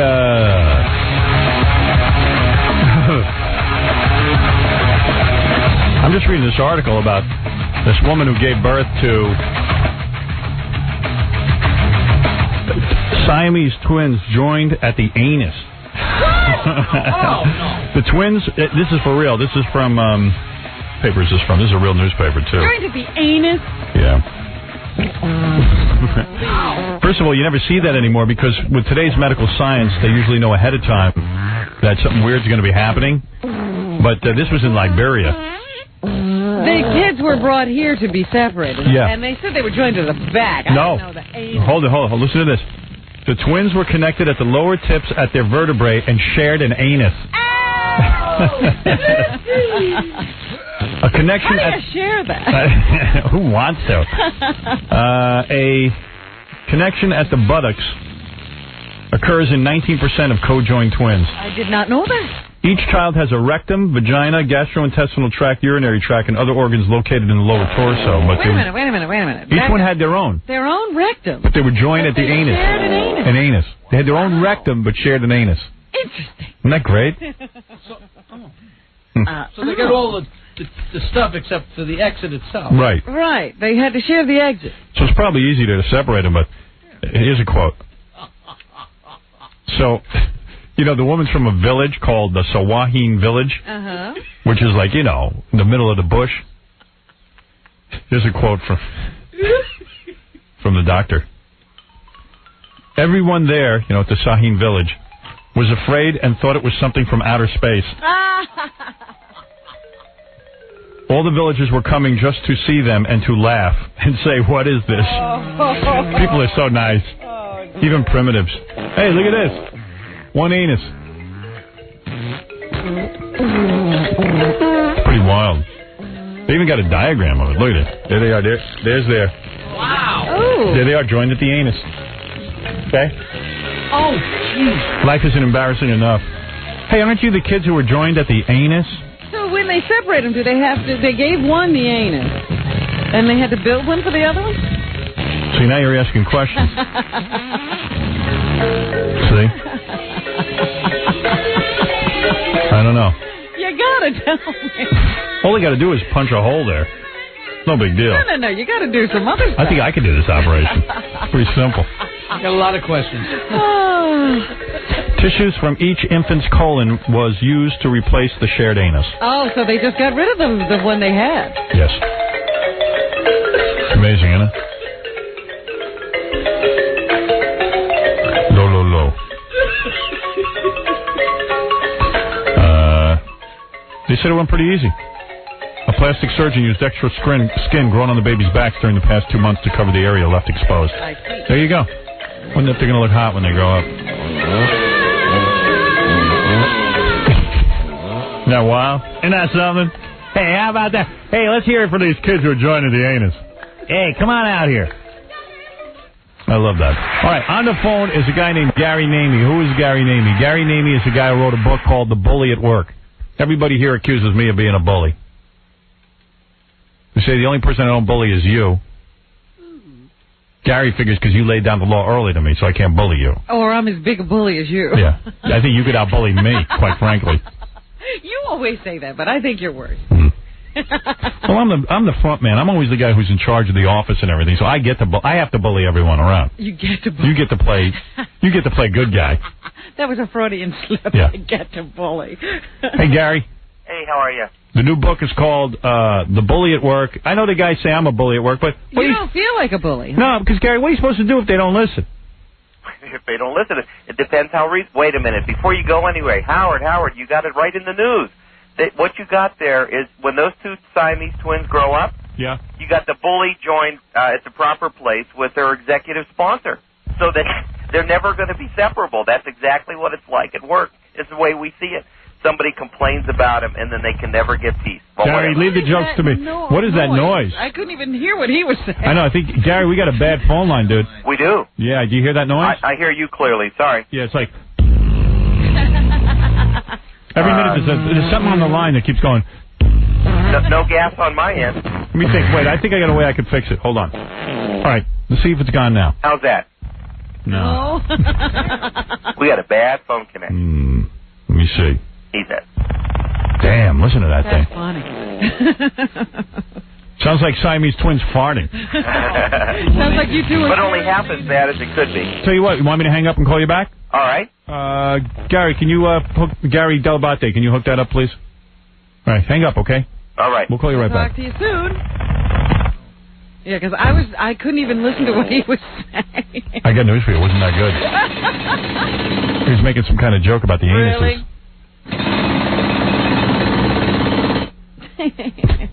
We got the only show where there's a constant interruption. And you wonder why you're a bully. Yeah.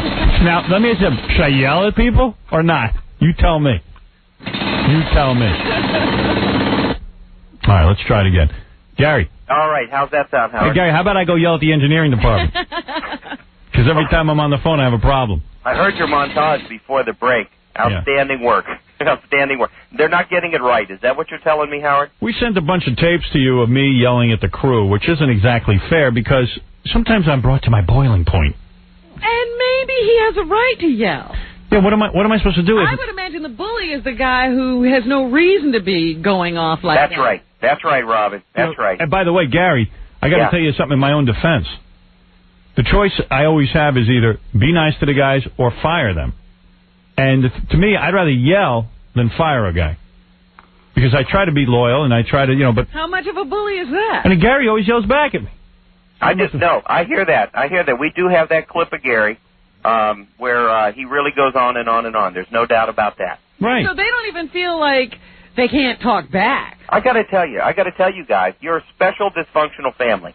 Right. And so it's a different kind of a workplace. It's like a family business, Right. And you're just, and you're Papa.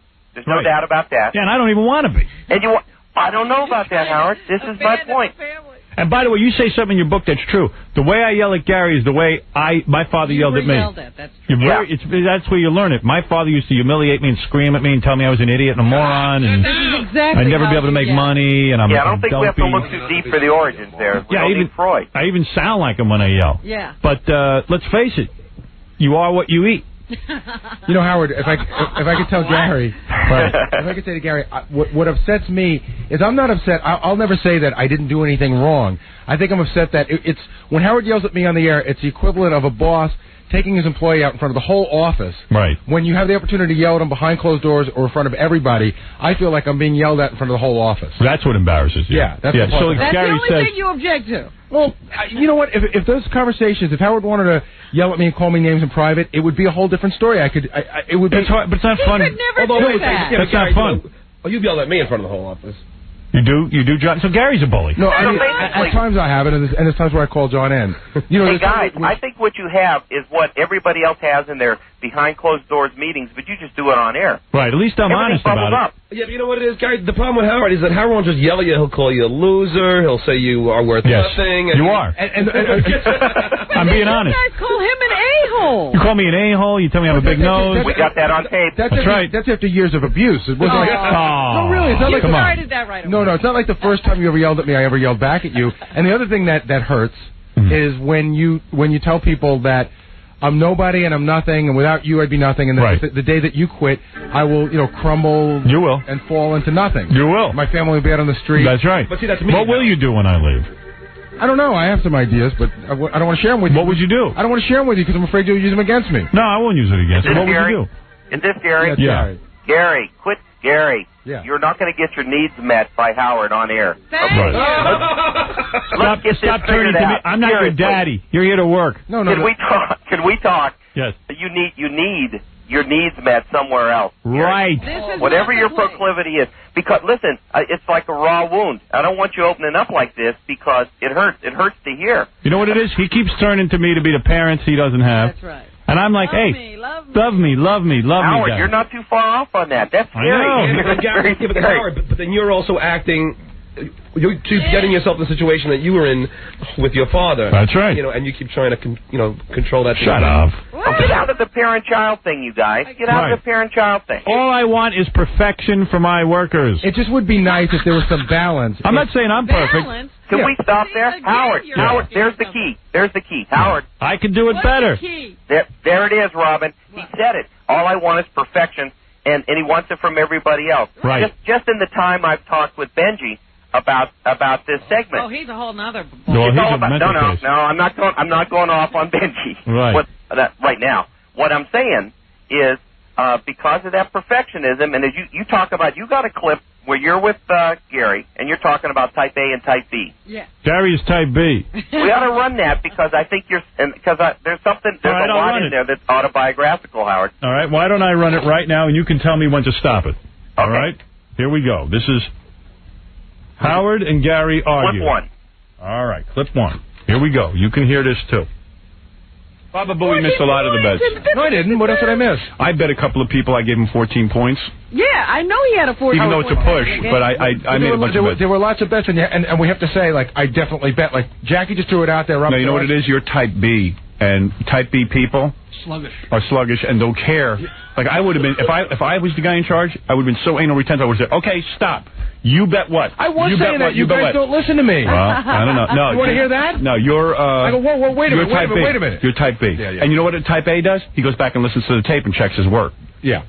We went over all the bets even on the air. Type A, okay, we're all set. Type A goes... Because you missed them. You missed bets. How could we have gone over all the bets and if that bet didn't get in and nobody questioned? You can listen to this bet. A type A goes back and checks the tape. Listen to the bet. Or a type A says one of the interns, go back and check all my work. I don't think I'm a type A, and I don't care if I'm a type A because you're a type A hole. No, you're not a type A. See, Gary, you guys nasty. There you go. Now look here. What you got? I was trying to teach him. It's almost like Popeye complex. Remember that? I am what I am. That's all that I am. That's right. Now, a lot of bullies. Now here, I got to tell you, Howard. A lot of bullies come right out with, "That's who I am. Live with it."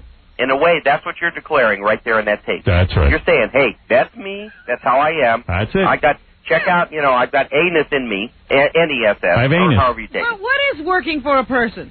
What? Huh? What is working for a person? Oh, Take interesting. The job with I don't the know. Person. Well, That's we worry if Gary gets hurt, but I'm not sure Gary's getting hurt. This is my issue. See, for bullying, we're really worried if this person gets hurt. We get real people, not just right. I know the difference. I allow Gary and everything. I allow Gary in any argument to sit there and berate me as well. You do. I know. I'm hearing that, and that is really atypical. Nobody does that. That's right. He has equal say. I don't say I'm the big boss man. I allow Gary to. Well, no, I don't fire him for calling me an a-hole. You do threaten to fire him, and that. I threaten to fire him, but I never do, and he knows that. He's safe. Well, no, because Gary threatens to walk, and he never does. No, Gary's been afraid of being fired. I mean, I have. You have. No, I haven't. I have been. Not recently. But haven't you almost walked off the show? Not really. It's just I really haven't ever almost walked off the show. My football, it's my game. In fact, I'd like to point out that of all the people in this room, I'm the only one who hasn't walked off the show. You told us you were quitting. I'll quit. You Just left, fire me. Fred left, and Jackie left. Right. Well, somebody has trouble keeping promises. Is that right, Robin? What? I never said I was walking off. I said I'm leaving right now. I'll come back when I'm calm. And then you locked the door. So why'd you come back? Well, in that clip, Howard, you say it's genetics, and there's a heck of a lot to that. Yes. There's no doubt about that. Yeah. And I'll tell you what, I'm going to give you credit for being straight and direct and honest about saying who you are, because most of these deceptive... Look, we got 4 bully types. You're a screamer at times. You are a constant critic, I think, mostly. But you are not a two-headed snake, which is the most common type. Thank you, Doctor. Because they're backstabbers, Jekyll and Hyde liars, and you do not do that. No. Howard puts it all on the line, and I don't think he does anything behind your back. He tells you exactly what he is. What's the 4th type? Oh, gatekeeper. There's the one. That's the one that hoards everything they need, Robin. Anything they need to succeed, and they make sure they don't get it. But I don't think he does that. Don't know. And by the way, while Howard is the first 2, Robin is the two-headed snake. What does she do? She tells you things to say about us, or she tells you things because she doesn't want to be the bad person. Right. I mean, you haven't done it in a while, but Robin doesn't want to be the bad person, but since you have She the balls, instigates. you will say it to me where she may not have the balls to say it, so she'll tell you things What to don't get I her point say? across through you. I see. He's out of his mind. So you're the two-headed snake, and what am I? How dare he? I'm the rat pink. No, Doc, you're tell just me a something. constant critic. It's that perfectionism. Let me tell you something, Gary. Yeah. Just help the people out here, because you got a new book. I'll give you a plug in a second. If somebody's really getting bugged at work by a bully, what do you do? A boss that's really, creeping you out, but you don't want to give up your job because it's hard to get a job. Right. What do you do? You got to go bully busting. Bully busting. And the whole point there is you got to make, first of all, they got to have a boss. You don't have a boss. You may have, on paper, some sort of corporate entity, but you're the boss. You're the man. Right. So, but in most people, they always have a boss. No, actually, you're like working at for the gang, it's like working at 7-Eleven. All right, but take a guy. Forget about these. Forget about these people here. Forget about these people here. Here's a guy. He's been working for a company 15 years. Real company. Real company. It's going on behind closed doors. Your boss is busting your balls. He's berating you. He's yelling at you. What do you do? That's right. You got to make the business. You got to go 2 levels above, and you got to learn to make the business case. The bully's too expensive to keep. You remember why they held on to Bobby Knight so long? Why? Because he brought in so much money. Remember, that's the whole thinking. He's worth too much to the university. Right. In this case, you got to say, you're a liability. You're a loose cannon. You're going to cost us lawsuit after lawsuit. And what if you make that play and it doesn't work? Then you walk. Then you walk for your health's sake. All right, that place is not going to treat you right ever. All right, this guy's making some sense here. This is Gary Namey. His book is The Bully at Work. And to learn more about the campaign against workplace bullying, go to bullybusters.org. We could have used him when we worked at NBC. That was a real bully situation. I thought that pig vomit guy was a classic. Unfortunately named Ken, like my bully in my life was, too. Right. But, Howard, in a way, you did what he said. You bully busted him because you went 2 levels above him. You went to Randy, not the general manager, but above the general manager. You pled your case, and he bought it. That's exactly what I did, and also I got some goddamn ratings and said to him, I'm worth more than this guy. You did. That's the point. Right. That's another great point, Howard. The people who get targeted in real world are usually the most ethical and the most competent. They're really good. They don't pick on weak people. That playground stuff ends at the playground. In the workplace, it's only the good people. Yeah, because they're jealous and conniving. They feel threatened. Can I ask Robin? And by the way, I had a happy ending. We got fired after we did that. All right, listen, bullybusters.org. Go to there, and Gary Namey is the name, and his book is called The Bully at Work. Okay, so you can get all that information at bullybusters.org. Hey, thanks, Gary. Thanks, Howard. All right, man. That's Gary. He was going to bring up a point, which I'm curious about. He says it seems as if Robin's bully-proof. No, we talked about that. Yeah. We got to that. You didn't hear that part. I feel better. Yeah, now that you've called me a 2-headed snake, you should. And the guy's right. He says that I'm a good guy. And then obviously, since I'm the victim, I'm very competent, very good. No, you're the one. No. You're a problem. The guy was absolutely right. This is like 7-Eleven. This is the kind of help we get. Right. I don't think that's what he meant at all. I do. That's how you interpreted it? Yes. He said you got some, lazy B-type personalities that you have to motivate. Oh, good. Oh, good. But now I get it. Yeah. All right, we got to take a break. Congratulations to Gary. That backfired. That guy. He was looking for some sympathy. I want another one. Baba Boo. We got to take a break. When we come back, let's do the news. All right. Okay, bye. The Howard Stern Show. Hey, Gary, it's the Queef girl. I seen Robin on Jeopardy, and she was awesome. This is for her. Later, dude. You're back. Come on! Now I think you'll see what's what. You're back with the Howard Stern Show. All right, it's time for news. Scott Einziger went to the Betsy Johnson Playboy model fashion show yesterday. That was last night. Yeah. It was a bad night. It was raining. Did a lot of people show up? Yeah, well, the rain died down by that time. Oh, it did. Packed. But let me set the scene.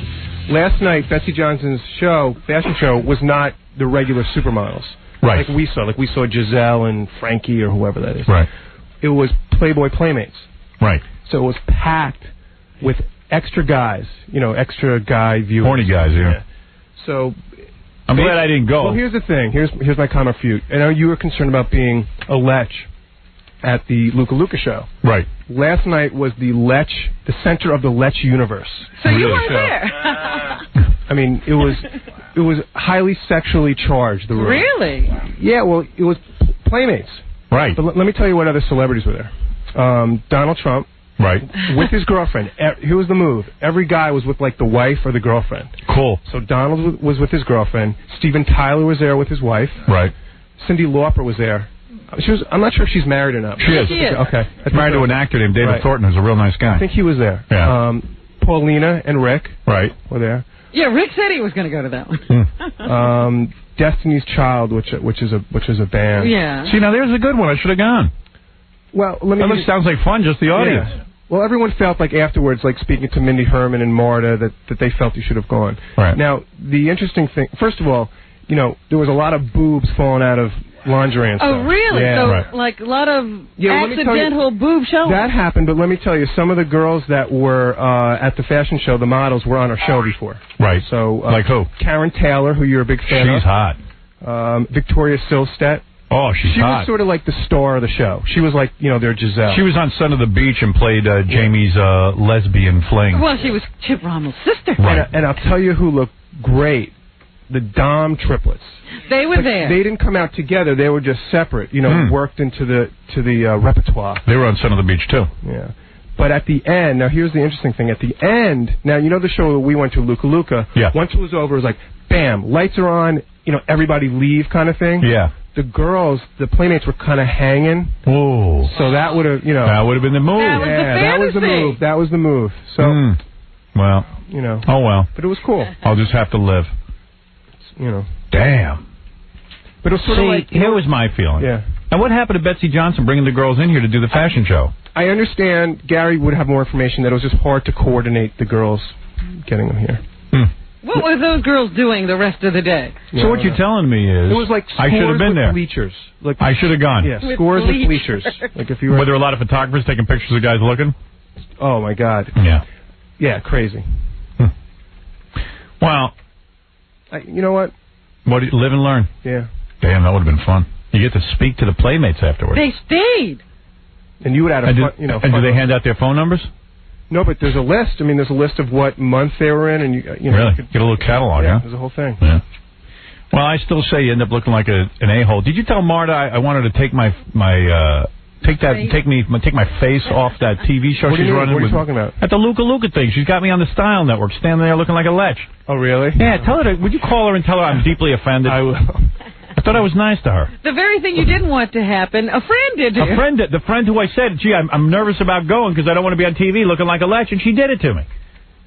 Could you call her for me? I will. I mean, and Betsy Johnson's an interesting woman. She, at the end of the show, the designer comes out and usually just takes a bow.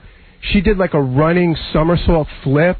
Really? Yeah, and then there's a whole thing with her daughter, Lulu. Like, she's like a part of the Isn't she an old broad? I mean, how's she doing a flip? Dude, she did a full... Really? Head, legs, the whole thing. Wow, good for her. She in the hospital? Yeah. Man. All right, so live and learn. So did you get turned on? Yeah, I enjoyed it. Yeah. I took Maya. I took my girlfriend. So you did the whole thing. You had the girlfriend with you. But you did what Donald Trump did. Yeah, I liked it. You don't mind. But why do you bring your girlfriend? What if you could meet one of these chicks? Well, the thing was that she wanted to go to a fashion show, and it was like it worked the out. Fashion show. No, a fashion show. She probably would have preferred to go to the one that we went to. Right. Well, okay. What can you do? Well, sounds like I made a mistake. Monumental. Who cares? None of these chicks are going to bang me anyway. I don't know. See, you already had... See, you knew them. Yeah, you had pre-existing conditions there. I see. I get it. All right, well, hey, what are you going to do, man? Crying over spilt milk. That was the show to go to. I just feel goofy doing it. I know people tell me I'm overthinking the thing, but it looks goofy. That's not being there. That's looking at what it looks like. Yeah. I'm not really there. I'm busy worried about what it looks like. It does feel odd. You know what it is? There's really no content, at these shows. No. You know what I'm saying? There's nothing. It's like watching a montage. And why are you there? You thinking of buying Betsy Johnson dresses? No. You have no need. No, you're there to look at chicks. I couldn't tell you one outfit. So why were you there? To look at chicks. Exactly. Yeah, exactly. Right. All right, whatever. Hey, Steve, you're on the air. Hi, Steve. Yeah. Hi, Steve. You're on the air. Hey, Howard, how you doing? Okay. listen, I got an idea, okay? I don't like you. I think that, you know, your influence is everywhere to the point where it's sickening, okay? Everywhere you go, every channel you turn on the radio, on TV or whatever, and you say, well, just turn it off. But you can't turn it off because you're everywhere. You're in the booth of Monday Night Football now through Dennis Miller, and it stinks. I want to challenge you to a boxing match, okay? Now, Steve. Listen, let me finish. Steve, can you talk into the phone louder? Okay.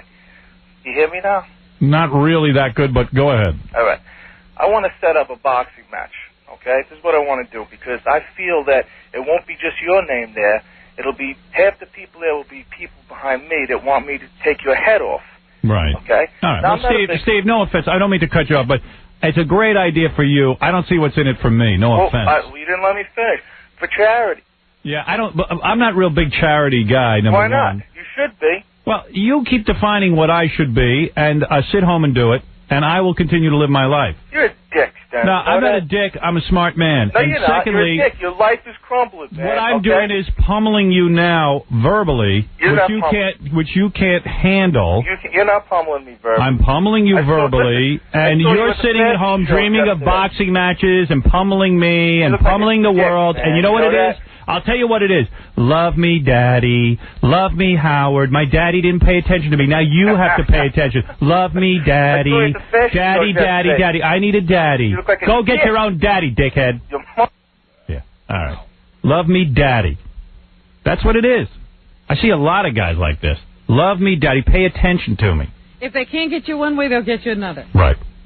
Be my friend or let me beat you up. Yeah, please let me beat you. Please just pay attention to me, Daddy. Go beat up your daddy. That's who you want to beat up, stupid.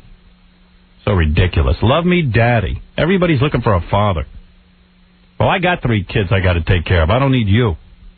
How stupid. This stupid moron. Where were we, Robin?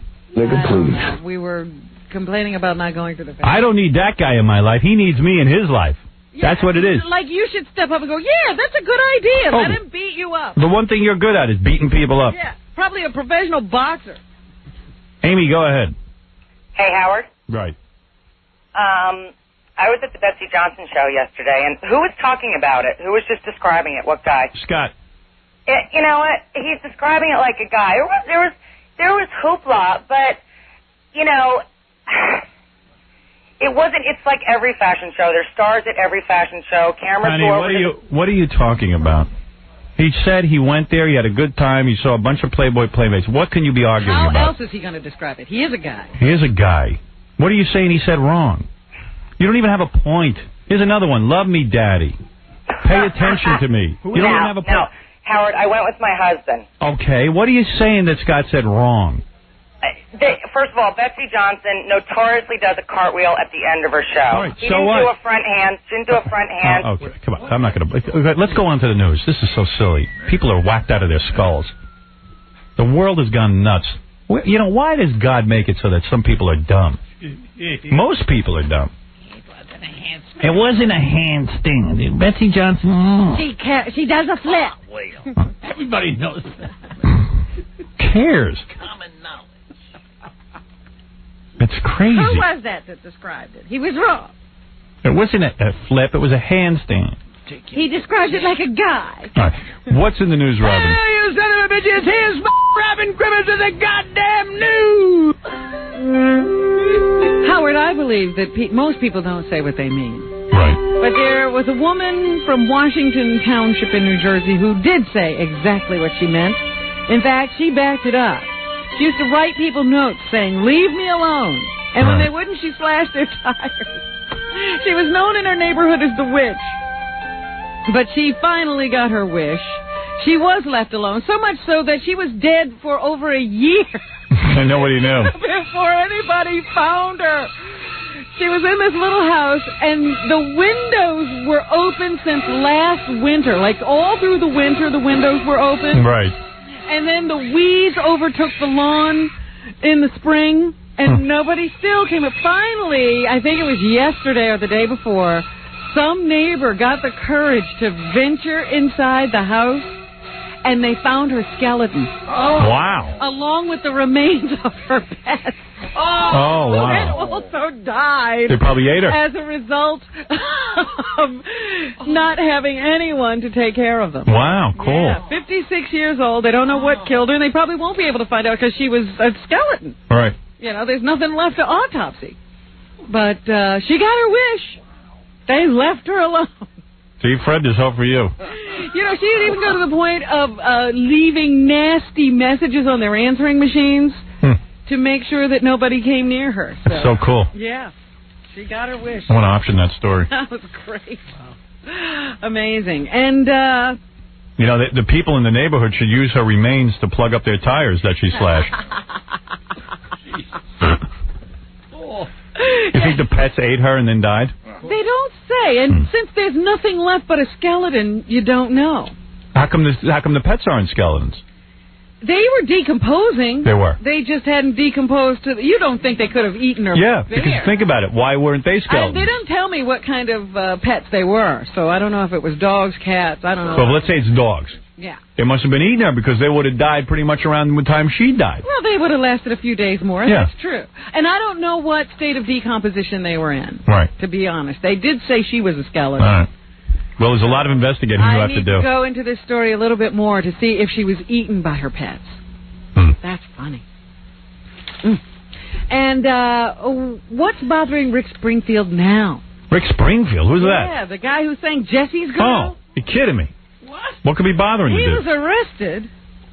For what? And charged with Not looking good anymore. roughing up his wife. Oh, boy. One-time teen idol Rick Springfield says he and his wife are going to work things out. Well, he's like a chick, man. He lost his looks. He was a good-looking chick. Despite his arrest for allegedly assaulting her. He's free on $50,000 bail after his arrest on Monday in Malibu, California. Maybe she wouldn't listen. Springfield says he and his wife of 18 years had an argument, and someone called the police. He says he and his wife are still together. Are? Yeah, they are still together. It happens.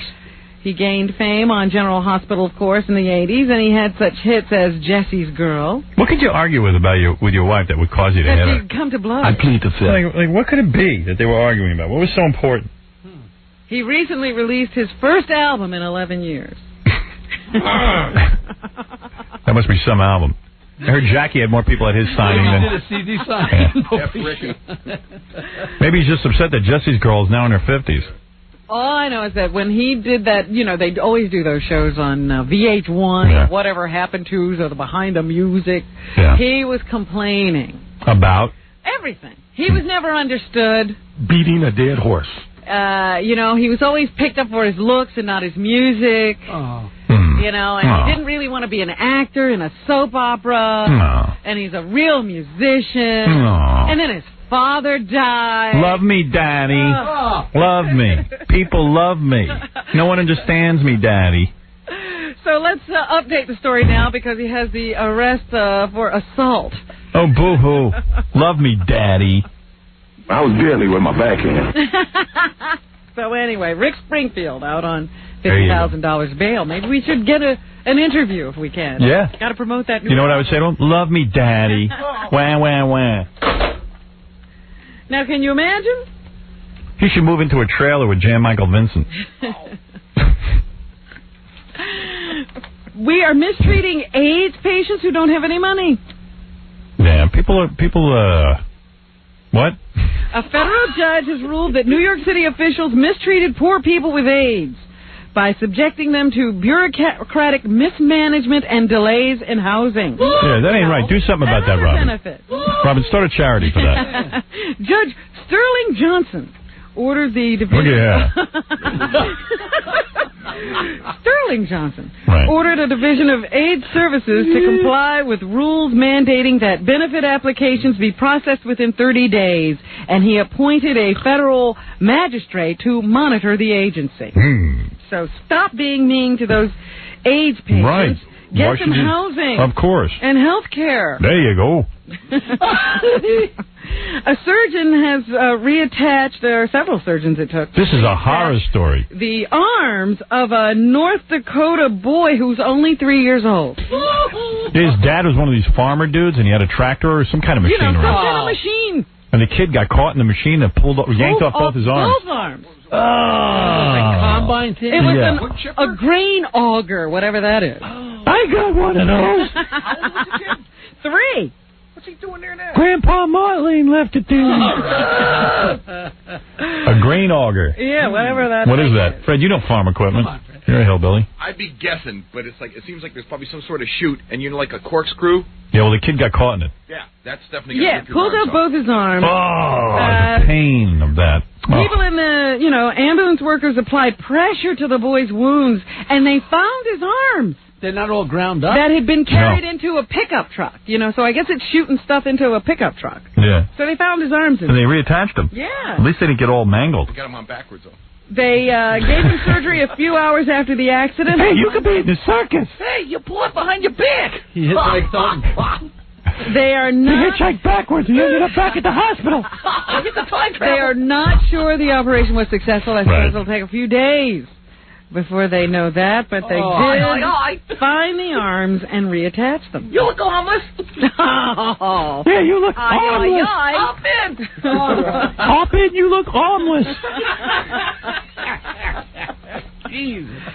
So be careful around the old green auger if you have children. Here's Larry. He says he was at Jackie's CD signing yesterday. Now there's big news. How many people? You're a real a-hole, man. Why is that? I was late for the thing for the signing, and they cut off the line, and I was waiting outside for Jackie. When he came out, he goes, "Next time you should get here early." Did you, Jackie? He goes, and then he goes, "Buy 2 CDs, maybe I'll sign one." Dude, there was only 20 people there. How could you not? It's a total lie, Howard. Hey, Jackie, what sexual position makes the ugliest children? Ask your mother. Son of a bitch. What else is in the news? Well, they're having trouble finding people to go into the military and into the priesthood and the nunship, whatever that's called. The nunski. The nunskery. So one order has started a recruitment effort. Yeah. Here's what you get. You get a nifty uniform, a collar, and no sex for the rest of your life. There you go. I'll sign up for that. And you'll probably be so crazy you'll start making it with other guys and little boys. Sister Patty Donlin says the recruiting message of the Sisters of Mercy is a simple one. Number 1. Oh, I got to hear this. Let's hear. Yeah. You get to be married to Jesus, and you know how good he is in bed. He ain't showing up. Yeah. Jesus will never cheat on you like Frank Gifford. We are the Sisters of Mercy. We have something wonderful to share with you. Come look at our website, call us, talk to us, get to know us, get to know what we do and who we are. And let's look at the website. Can we go on that website? What's it called? Sisters of Mercy, I guess. Let's see here. Oh, wait. Hold on. I got to type in sistersofmercy.com. Let's see what they offer. Come look at us. Do they have pictures of the nuns? Yeah, I hope they have, like, hot nuns. Look, we're not all ugly. Who would become a nun? Well, Donlin says there are only a few who will get their realization that they have a vocation as a nun as a bolt of lightning. It says here the page cannot be displayed. So what is the website again? Sisters of Mercy. Sisters. Oh, actually, it's nuns. Nuns.com? I guess so. See? www.nuns.com? Could be. I'm confused by this whole thing. Yeah, Funny if it goes to porn. It'd be great if it was a porno. They should start linking up right away.